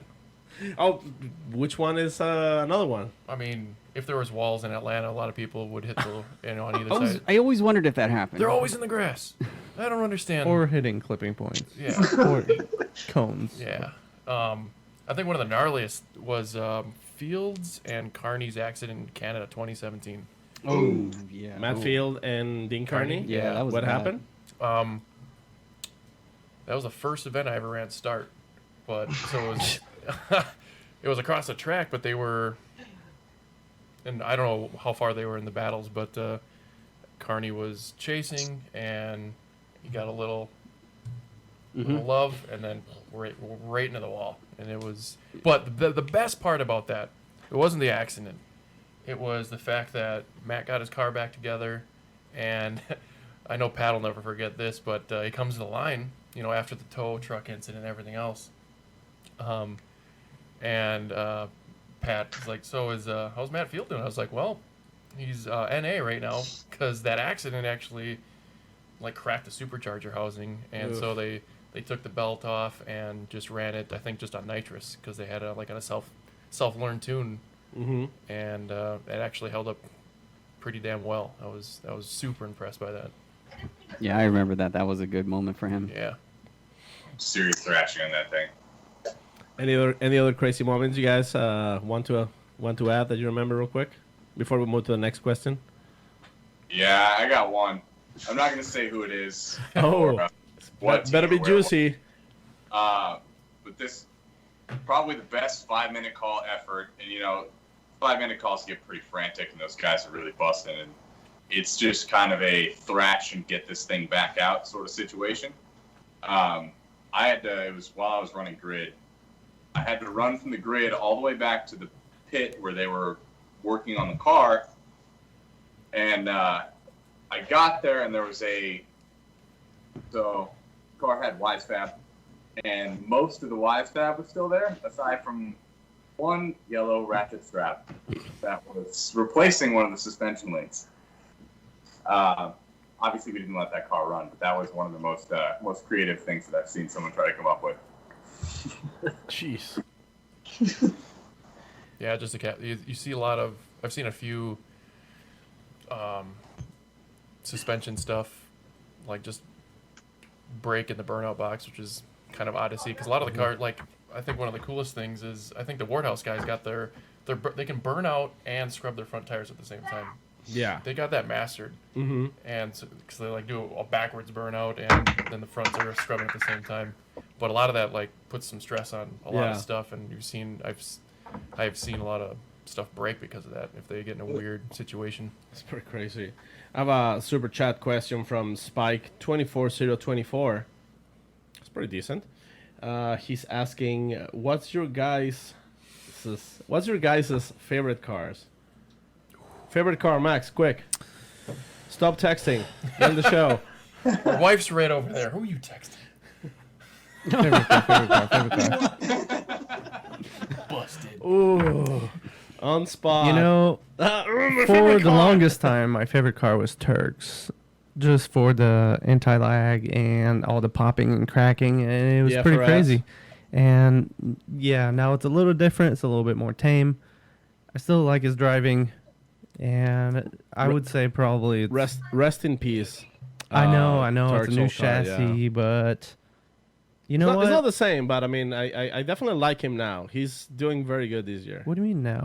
Like, because these years been doing freaking good. I agree. I think Is he he's like due. third? He's Third due in for points? He's third. yes. Third, yeah. Yeah. I think that Yeah. would be my Oh, one. you're a 2JC boy. You know what? I'm a Jay-Z boy. Sorry. It's a JC boy going to the beach. After Yep. these, man. yip, whoop. Sopa, So what's your that's favorite mine. car? You know I'm a coyote guy, so Oh, this Bond. Vaughn, did you not have a coyote? Hey. Oh no. That's right. JTP. Yeah, Hell yeah. come on, let's not kid ourselves. His car's looking. The biggest reason I like it is because it's simple, and we kind of build cars in the same kind of mindset, where if you can use an OEM part, then why not use? That was it? one of my favorite Hoonigan Build biologies? Yeah, that was with, a good with one. JTP. Really. It's just like everything is off the shelf, Yeah. and you know, it looked like something he built off his home garage, Yep. but And- just done right. and it's reliable. I think that's the thing. As a grassroots drifter, sometimes you get lost into this In the sauce. complicated, and you get lost in the Lost in the sauce. sauce, And you know what? That one brought it back to home, where simplicity and OEM parts, and Yeah, that had it's a very good some- call. Very good call yes, from JTP, very and I mean, much. it's showing. It had some Like, value. It's definitely. one of the only Yeah. cars that has a factory rack in it. Yeah. Yeah, Oh, there you go. All right. I have one of those. Chase, favorite car? It's really, really difficult to say, considering there's so many cars I admire on the grid. I've owned a couple like E36 cars, so I'm a little biased maybe to the BMW thing. I really, really enjoyed Kristaps' car, the Eurofighter, when it was in the series. When I saw it at Irwindale, when we all saw it, it was very, very, honestly, it was super clean. So that was like next level build right there. But yeah, I mean, any of the BMW stuff I really admire. I just like the cleanest cars. You know, the cars that are super quality, like the Worthhouse cars are amazing. Dye's car is amazing. Forrest Wang's car is amazing. You know what I mean? Like, there's so many quality builds right now. It's really hard to say. I just admire the amount of horsepower these guys can build and do it every event. You know, reliably. It's kind of crazy. And being capable of putting a show. It's insane. Like, it's really yeah. insane. What about Team Pat? Boys, what do you guys? What's your favorite cars? I'll go first. Tie between Rad Dan and Forrest Wang. Those cars are very pretty, and the build quality, all the attention to detail, and all of everything. I mean, next time you look at Rad Dan's car, look at the fasteners on the over fenders. Rad Dan's car looks better when it's off the wall. That's true. And and by the way, I'm not trying to shit on him. He's one of my favorite. I'm just saying, like, it's like one of those things that, like, even he said, like, dude, I need to stop 32. crashing. It's always I the agree. 32. And So nice. you know, like, yeah, he's car. I mean, dude, I have so much respect for Dan because everybody knows supers are not like, oh, there's just so many to get parts. I mean, and he's just throwing down in that car. Yeah, what's the other? There's a one in Pro 2. Has there been any other supers in FD? Judges? I think that's it. I mean, even in the history, Brian. We just mentioned. Oh, I'm yeah, thinking Survey says? because that Chucky is the same car as Osbo, so that Yeah. doesn't count as two different It's the cars. same but car, then yeah, you but- got longevity right there. And that car has didn't history. Manabu Orido, didn't he have the Supra for RSR Supra for Formula Drift? I don't know. I'm going way back here. So, yeah, that's before me. So if somebody in comments can confirm that or not, Brian is like 65 years old. He just doesn't look like it. I'm 165. Get it right. 165. Yeah. But no, I mean, like you know, not, obviously, again, not shitting on Dan. Like, I just want to see that car Yeah, it's pretty being amazing. victorious. I love that car. He's got so much attention to detail. and he's such a nice dude as well. For sure, it's Yeah. amazing that he's getting it back together, and they got that. Yeah. Whoever gave him that apron. That's so donor nice, car. man. Like so many Yeah. people show up with support, like, oh, we know, Yep. and here's a whole Yep. clip, That's just corner another, of a Supra. Another great facet of Yeah. drifting that is even behind the scenes. Drifting does get people together. Yeah. Definitely. Like Even at like a lower level, yeah. everybody helped one another. Yep. I'm sure Matt Yep. has. Max has helped me a lot by when I spin in front of him, he doesn't hit me. Oh yeah. Well, he's don't trying care. to Many times. He's I got a literally tank. he's literally pushing you to succeed. To be Yeah. better. Yeah, exactly. To be better. Exactly. Push me off the track. Get out of my way. Zach. I Sack. have to go with Force Wing. Hell yeah. Because the Do for die. the build quality is insane, and it always looks pretty, and he drives the crap out of that thing. Yep. And we have Chris off camera. There you go. Crit. So I actually got to go do tech in Long Beach this year. So I got to crawl all over all the cars. I think Vaughn and Chelsea's Mustangs have the most cool Easter egg stuff. Like if you talk to Ray, who I believe runs the team this year, there's just a lot of cool things about those cars, like full motorsports stuff. And then I think the car that has most of my attention this year is Odie. I got to ride in it in Long Beach, Lucky. which was awesome. But for whatever reason, every time I see that car, it just makes me happy. I don't know. I just like it. It's simple. It looks super aggressive, and his driving, and his helmet too. His helmet paint is on point. How activated were you when you got to get that ride on? I was fully active. Fully activated. 101% activated. All right. We have a very, very this is a heavy hitter from first time listener, first time messenger, Macho Man Randy Sanchez. But don't forget Chase though. Yeah, I mean, Yeah. I don't know who's gonna take in this question, but Pat, I'm gonna make you choose who you want to answer this question. He's asking, Oh boy. would you rather have flying snakes or fire-breathing cats? Max. Oh man. There's a lizard in this house. Yeah, but I can't deal with snakes. You touched the lizard. Yeah. Okay, but it's not a snake. It's not a It's snake, got dude. hooves, or I mean feet. Fire breeding cats for me. That's Fire-breathing my cats? choice. It's fire-breathing cats. No flying snakes. And Flying snakes sound pretty like. I don't know. I I'm like, like dude, my I house don't know. like not on fire. they can bite you Yeah, the and fire flame you. sounds too intense. Yeah. And like, I Imagine can cage a flying snake. Yeah. imagine flying spiders, because flying cockroaches is a thing, Yeah. which is enough to set a house on fire. really? Yeah. If, Flying cockroaches? if you're trying to. Dude, kill I'm them, I from. guess. I'm a snowball Mexican, dude. Oof. I don't know that.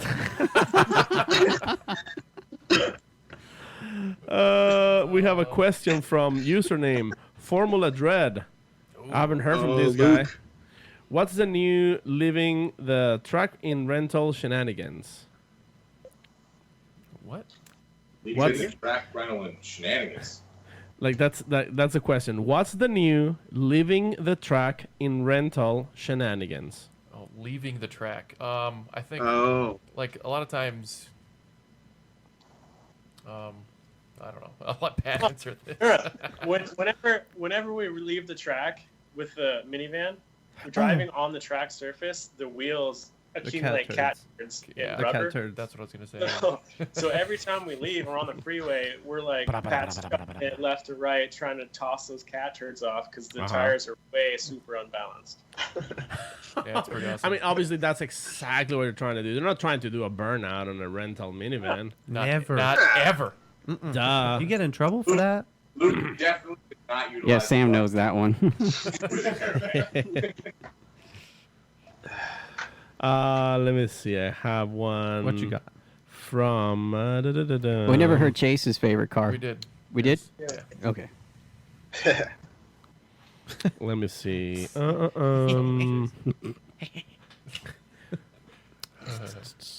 What is the down? Okay, so I mean, sorry for the quick. If you guys want to talk something real quick, let me just sort through some some like questions right here. I got a question. For Obviously, I'm the only driftcaster on the house right now, so I'm like multitasking right now. But let me find a good one. Looking at what you guys do right now, like what are the kind of things you hoping that would change to help make your job better? Thanks, Brian. You're a godsend. As for myself, to make better, I don't know that there is a better. I think in my situation, the opportunity is pretty amazing as of itself. So I don't see any changes. I just think I'm thankful to be a part of the team and to participate in, that big of a event and kind of just show. It's I don't know. Being a part of the organization. Yeah, in general, absolutely. Yeah, I only have positive, really. Yeah. My first event, I remember even being around Jim and kind of seeing like, oh wow, this is the president and he's right here, and I don't know. I was just amazed of how welcoming and appreciative, and it was just really, really good. Sure. So that's just how I feel. Yeah, they've always been with open arms, and it's like they take care of us really well. Tell us how you guys really feel. Max just wants another truck to drive around in on track. Dude, that's why I was so thankful. Get I'm that- like, man, I don't have to run. That Toyota this He was year's- like, "There's nothing I'm gonna change." This year, the last 4 events have just Like- my legs hurt. I'm like, Max, you're over there. In the Go do- truck, in the I want to see knees to Toyota. chest. Knees to chest. Yeah, this year I've been paying for it. Huff it. That was gravy last year. You're Man. making up for the hoof work. I remember you were posting a photo Dude, in Instagram when I you were in was the rain. That rainstorm Yeah. hit. That was nuts. Yeah. So this year I've been stuck under some bumpers Oh my- and Can we clipping. pull that up? I We have have to to make pull a this up. tent. Because I have it to was- make a tent it for was myself. Trent Beacham's Trenton, bumper yeah, cover. that's right. If A you go on Mustang- Max's, a Mustang did you make a bumper. Yeah. Yep. I had to We'll- reuse it. I don't know what- And then We'll repost it on Instagram Oh for my sure. Right. God, and Make Kevin, sure to it give was it to good. anyway, he saved me. Very thankful. Yeah, I don't know why you're It was great, It was and a then- Mustang cover. Yeah, anyway, I had a lot of running in the last 4 events. So last year was great. This year, Yeah, I remember Still not as great. It's just great. I have a question from username. It's actually a 2-piece question from username Jim Law. Who's that again? Jim Law. I think he owns Formula Drift. Dada? Yeah, Formula Dad. Papa Jim. Formula Dad Jim himself. He's asking, which driver pees the most on grid, and how often a driver falls asleep waiting in line? Oh man, I think that's Just going on to go grid to for Crit. sure. That is a great question. Chris, that's you, dude. Crit. So funny story. Where the heck were we? Just recently? Jersey. New Jersey. So I give Jeff Jones a ride in the golf cart down at the top 16. He's like, man, I just got done taking a dump. And I'm like, cool, man. We're going. Typical Jeff So I drop Jones. him off, and I go up the chute, and I get back to grid, and there's Matt Field. He's like, oh, man, I just got done taking a dump. And I'm like, let's go. So someone fell asleep in the car last event. I think it was Turk. It was Turk or Gucci, but they were just taking a nap. Little Like- nap, little power nap in the You're not in their like seat. freaking out or anything. Just taking a nap. All right. Oof, called out. Gucci and Turk. They're the sleepyheads. I know Turk's a sleepyhead. He's always the last one to wake up. Every time we go, Dude, like CrossFit's hard. I think it's eating all those green peppers, It's the man. peppers, It's the okay, green alright, it's peppers. the Like, peppers it for puts, sure, puts you to sleep. So does any drivers, like when if they're waiting and they can't use the restroom, does any of them wear like some type of Depends or something like that just for that kind of scenario? Not that I'm aware of. I do.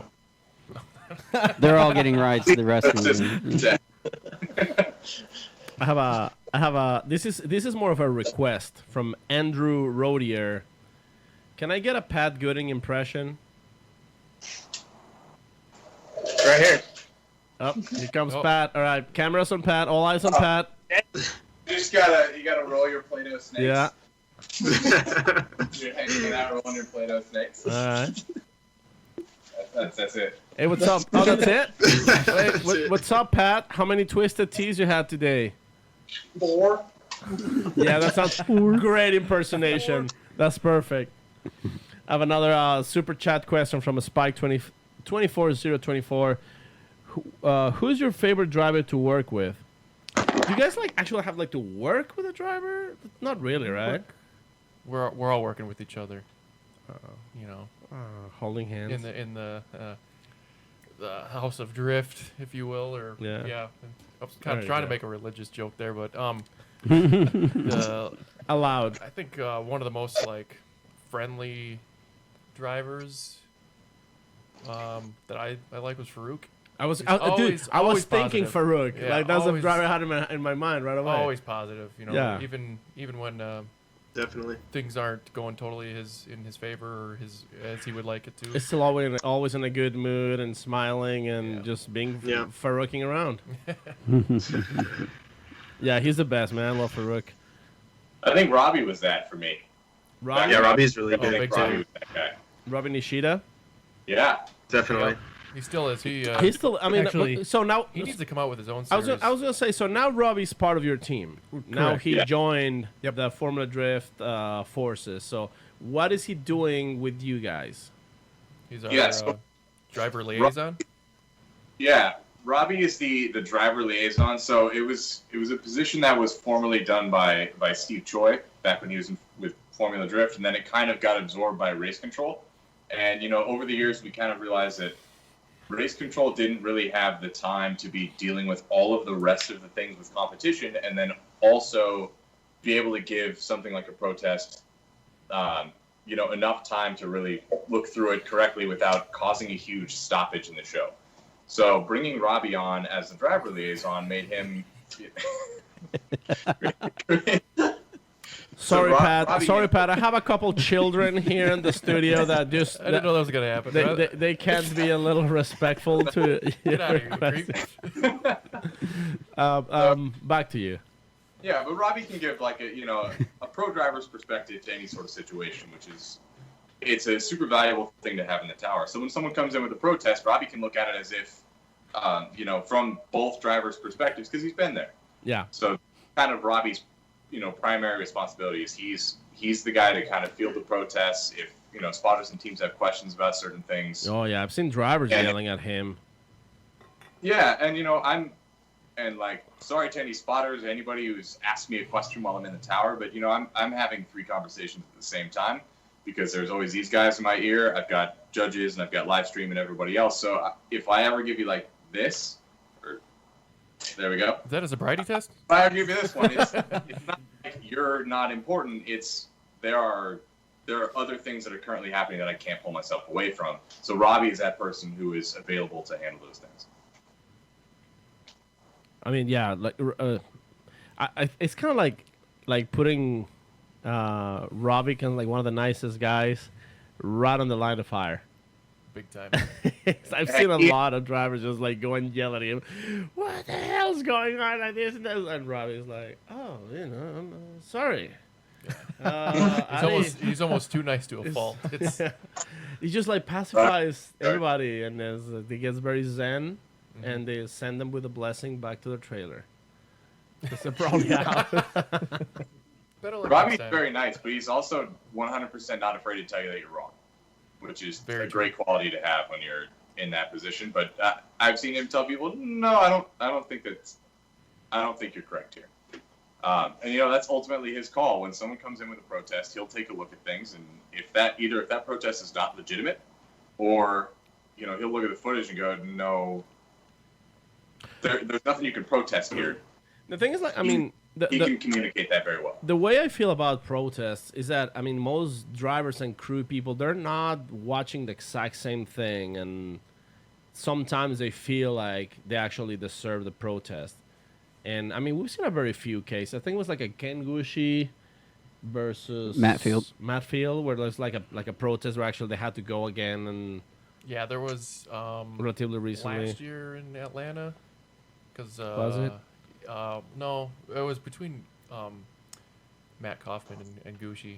Someone protested, and yeah, I can't remember if I didn't hit the restart light or I did, but they had to do half their battle one more time, and it actually or the call got overturned and they had to do the battle one more time. It was Field and Cameron Moore is what I was thinking of. Cameron Moore? Yeah, it was Field and Cameron Moore. Had a big. Oh, that's dispute right, battle. because it top 16 started, and they Yeah. started with a top 32 redo. Yeah. Gucci and Coffee. Yeah, no, the Gucci and Coffee was redone when we started the top 16. Oh, Yeah, so How That's, long ago was the Field Cameron Moore thing? It was a couple of years ago or more, but I remember there was something where there was a big dispute that Matt Field was being very vocal about, and I think it involved eventually some kind of a rule change being initiated from it. But it was like several years ago, and I can't remember specifically the rule that came out of that.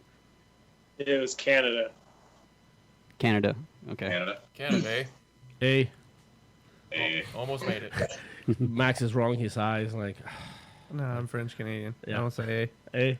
You want to say? It's English It's part of Canadian. the I don't say Canada. nothing. You don't say nothing? You don't apologize? Mm-mm. I'm French Canadian, dude. I'm We- not that no, nice. sorry. You say I'm we? just not that nice. You're pretty nice, dude. You're pretty relatively nice. He's pretty. It's pretty too. Yeah, I'll take it. Is he pretty? The girls in the back? Oh, they're listening. Sorry. Oh man, they So don't even our care. Live, our live They don't audience, even care. Our live audience is My own listening to wife. the stream, which is like 15 seconds delayed. So, sorry, Max, you're not pretty. Wife. Guys, we've been doing this for 2 hours already. Shut the front door. Wow. I'm all about to shut it Time hard. goes fast when we're having yeah, fun. with having claws. What's up with yours? Oh, but still half the way there. I think Max is winning. Thank you, He White. doesn't have to try. Thank you, White Claw, for sponsoring this episode of Maximum Driftcast. By the way, I will show this desk is a mess. You have way too many White Claws in the like empty cans. There's How a about couple you guys? few. How are you guys doing over there? We're out. We're fresh out. What? I got one. What'd you get? A There you six pack?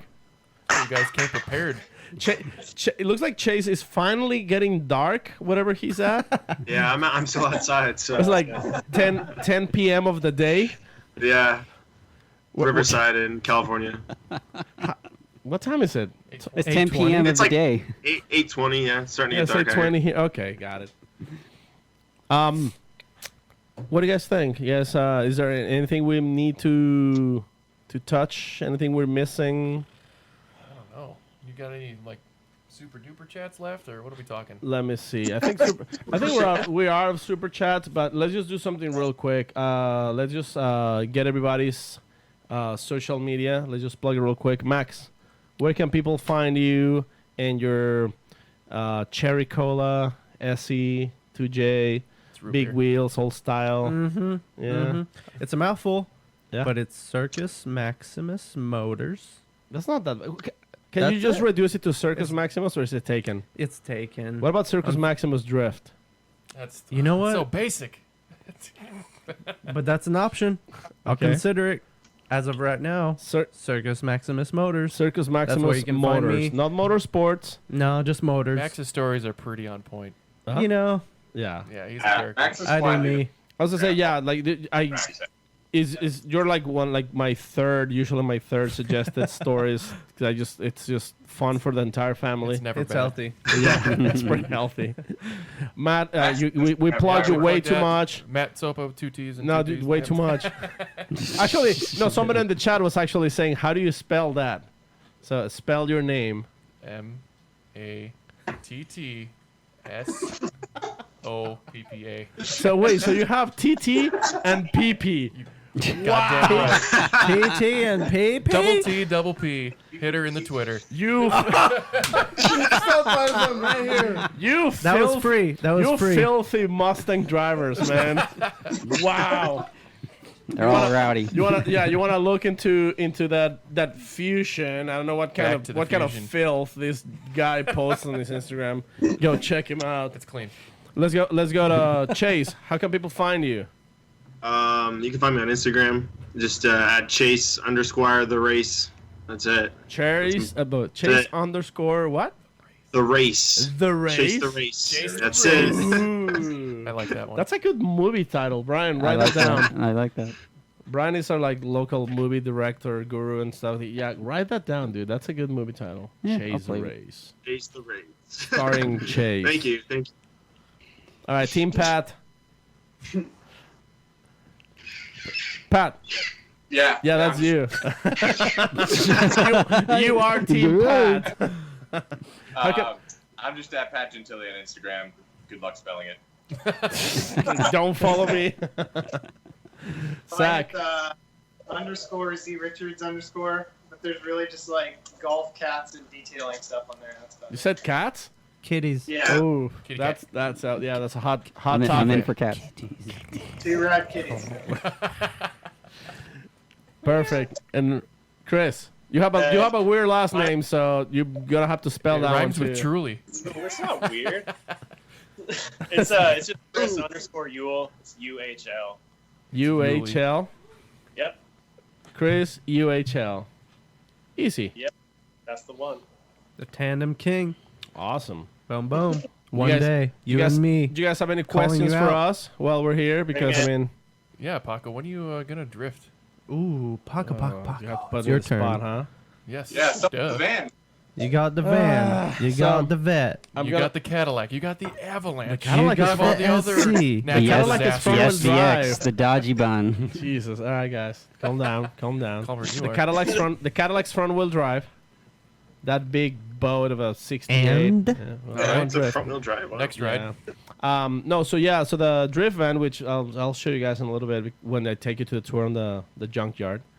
I'm about to get the. It's a kind of like a subframe, but it's like a well-done subframe that the good guys from SLR made for me because they're building a van as well, a Previa. So they made one of those for me and putting it on. And after that is welded in place, I can actually put an engine on it and put suspension on it. The Corvette, it's being worked at Elite Fab right now. They just finished pretty much doing the entire front suspension. It's all S14 conversion. I got a Weiss Fab on it. I got the guys from Power Brakes, Power Stop. The guys from Power Stop, they're supplying the stopping power. Mm-hmm. The good stuff. Yeah. And also now with the subframe, the S14 subframe on, I can mount the 2JZ engine. The friends from CoreWorks are helping me source. So What are you doing for the rear of that thing? I'm actually doing the factory Corvette, the C3 Corvette differential, which is a massive. Isn't that like a one leaf spring wonder? So no more leaf spring. I'm doing coilover. So K Sport provided the full coilover setup for the 2JZ Corvette. Thank you, K Sport. Right-hand drive too. Right-hand drive. Oh, thanks. Tell me more about it, Matt. Well, I'm just trying to help. Not just kidding.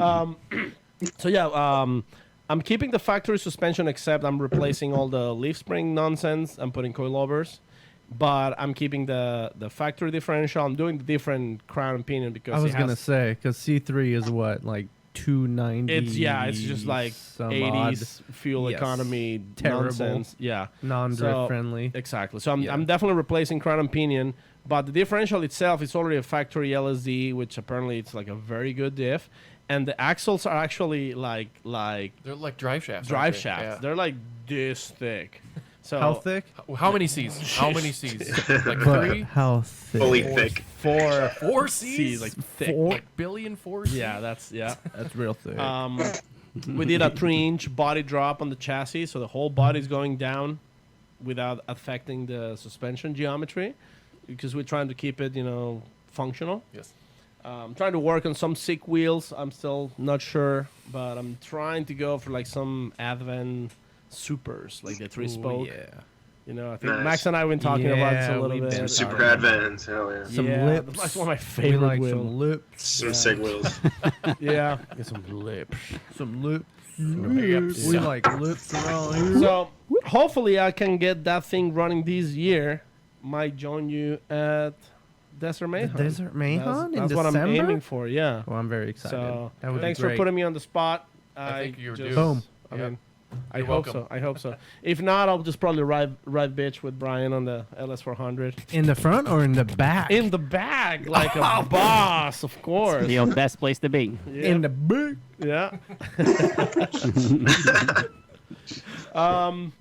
But I mean, enough about me. Oh, And real quick about you guys. Thank you so much for being on the show, guys. I know this was kind of like a little bit of Impromptu, yeah. a little bit of a logistic nightmare, but thankfully Pat learned how to operate a computer and how to put together his entire crew in one same Skype call. Yeah, we were Thank you. super pumped. We've always talked about coming on the show, and it's been a real treat. Which I mean, actually, funny thing that you, Matt, and Max are here in Phoenix, Yes. which makes it easy to be here. But you weren't here like a year ago. I was. You He's were? been here more. But than, I didn't know Matt. Yeah. See? Oh. Matt moved here. I met Matt. I met FD. I met Pat. This is great. This has been great. So much fate. So much fate. But no, actually, yeah. Again, thank you guys because also you are Chris is kind of like half his face is peeking in the corner. Thank you guys. You guys, yeah. You guys are the real heroes of Formula Thank you. Drift. The how would say the unmentioned, The unsung. Unsung. Yeah. unsung Well, heroes. I think the production guys that you really don't see, like putting the stuff up, are the real heroes. there's a They're there lot. like for a week and a half. Yeah. Earlier. Yeah, It's they're a working process. like practically around the clock.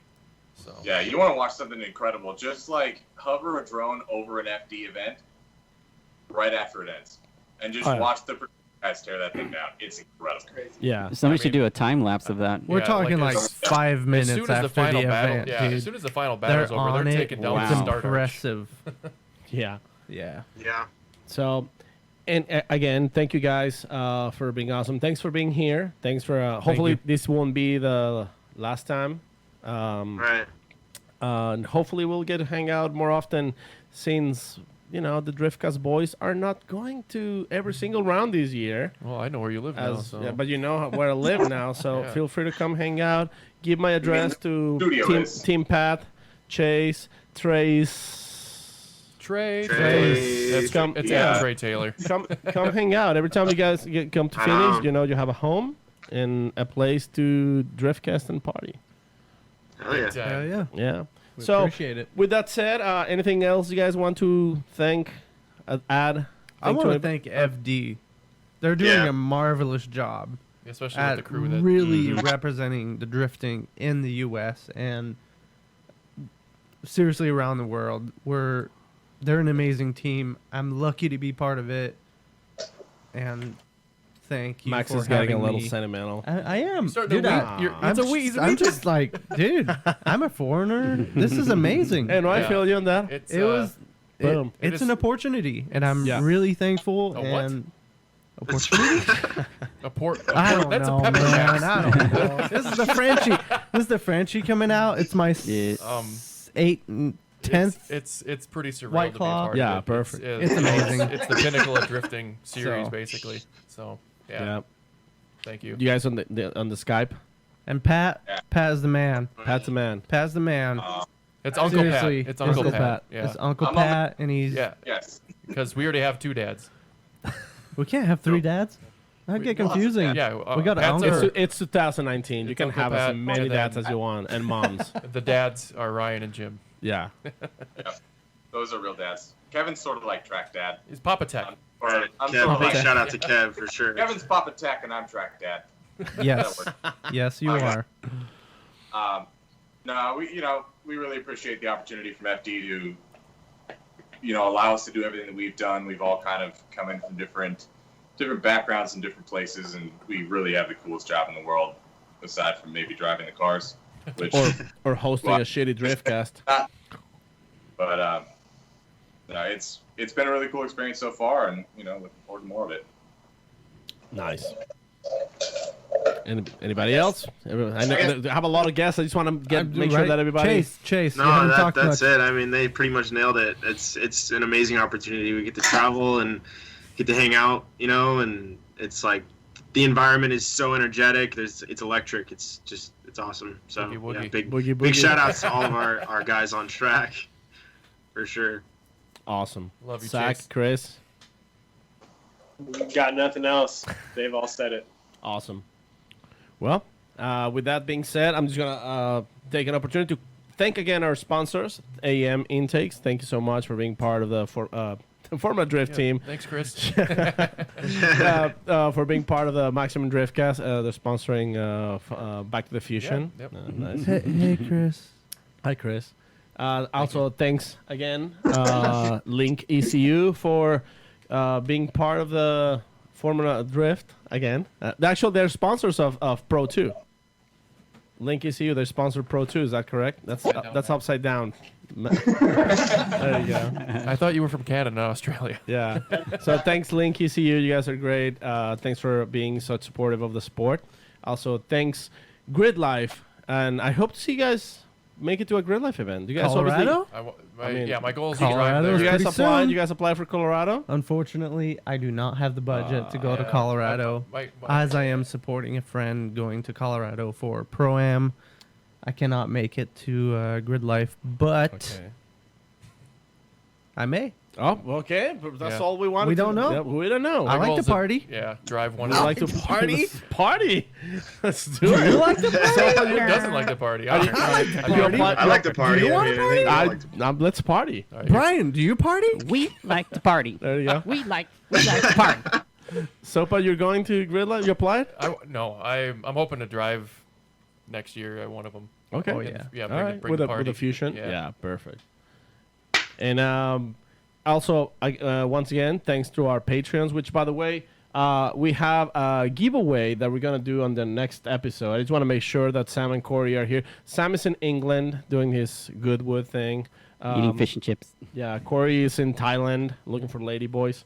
But we're gonna do a giveaway from our friends from Dream Tank.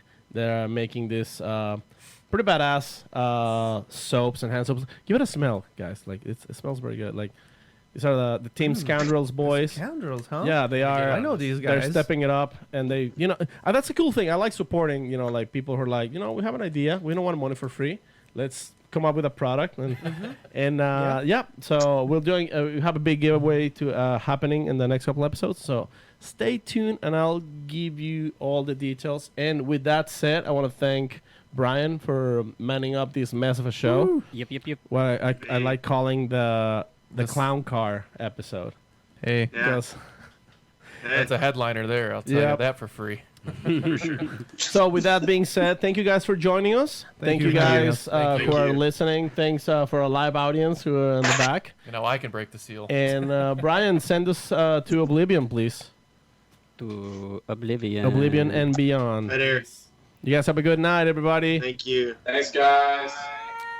Bye, Good guys. night. Bye.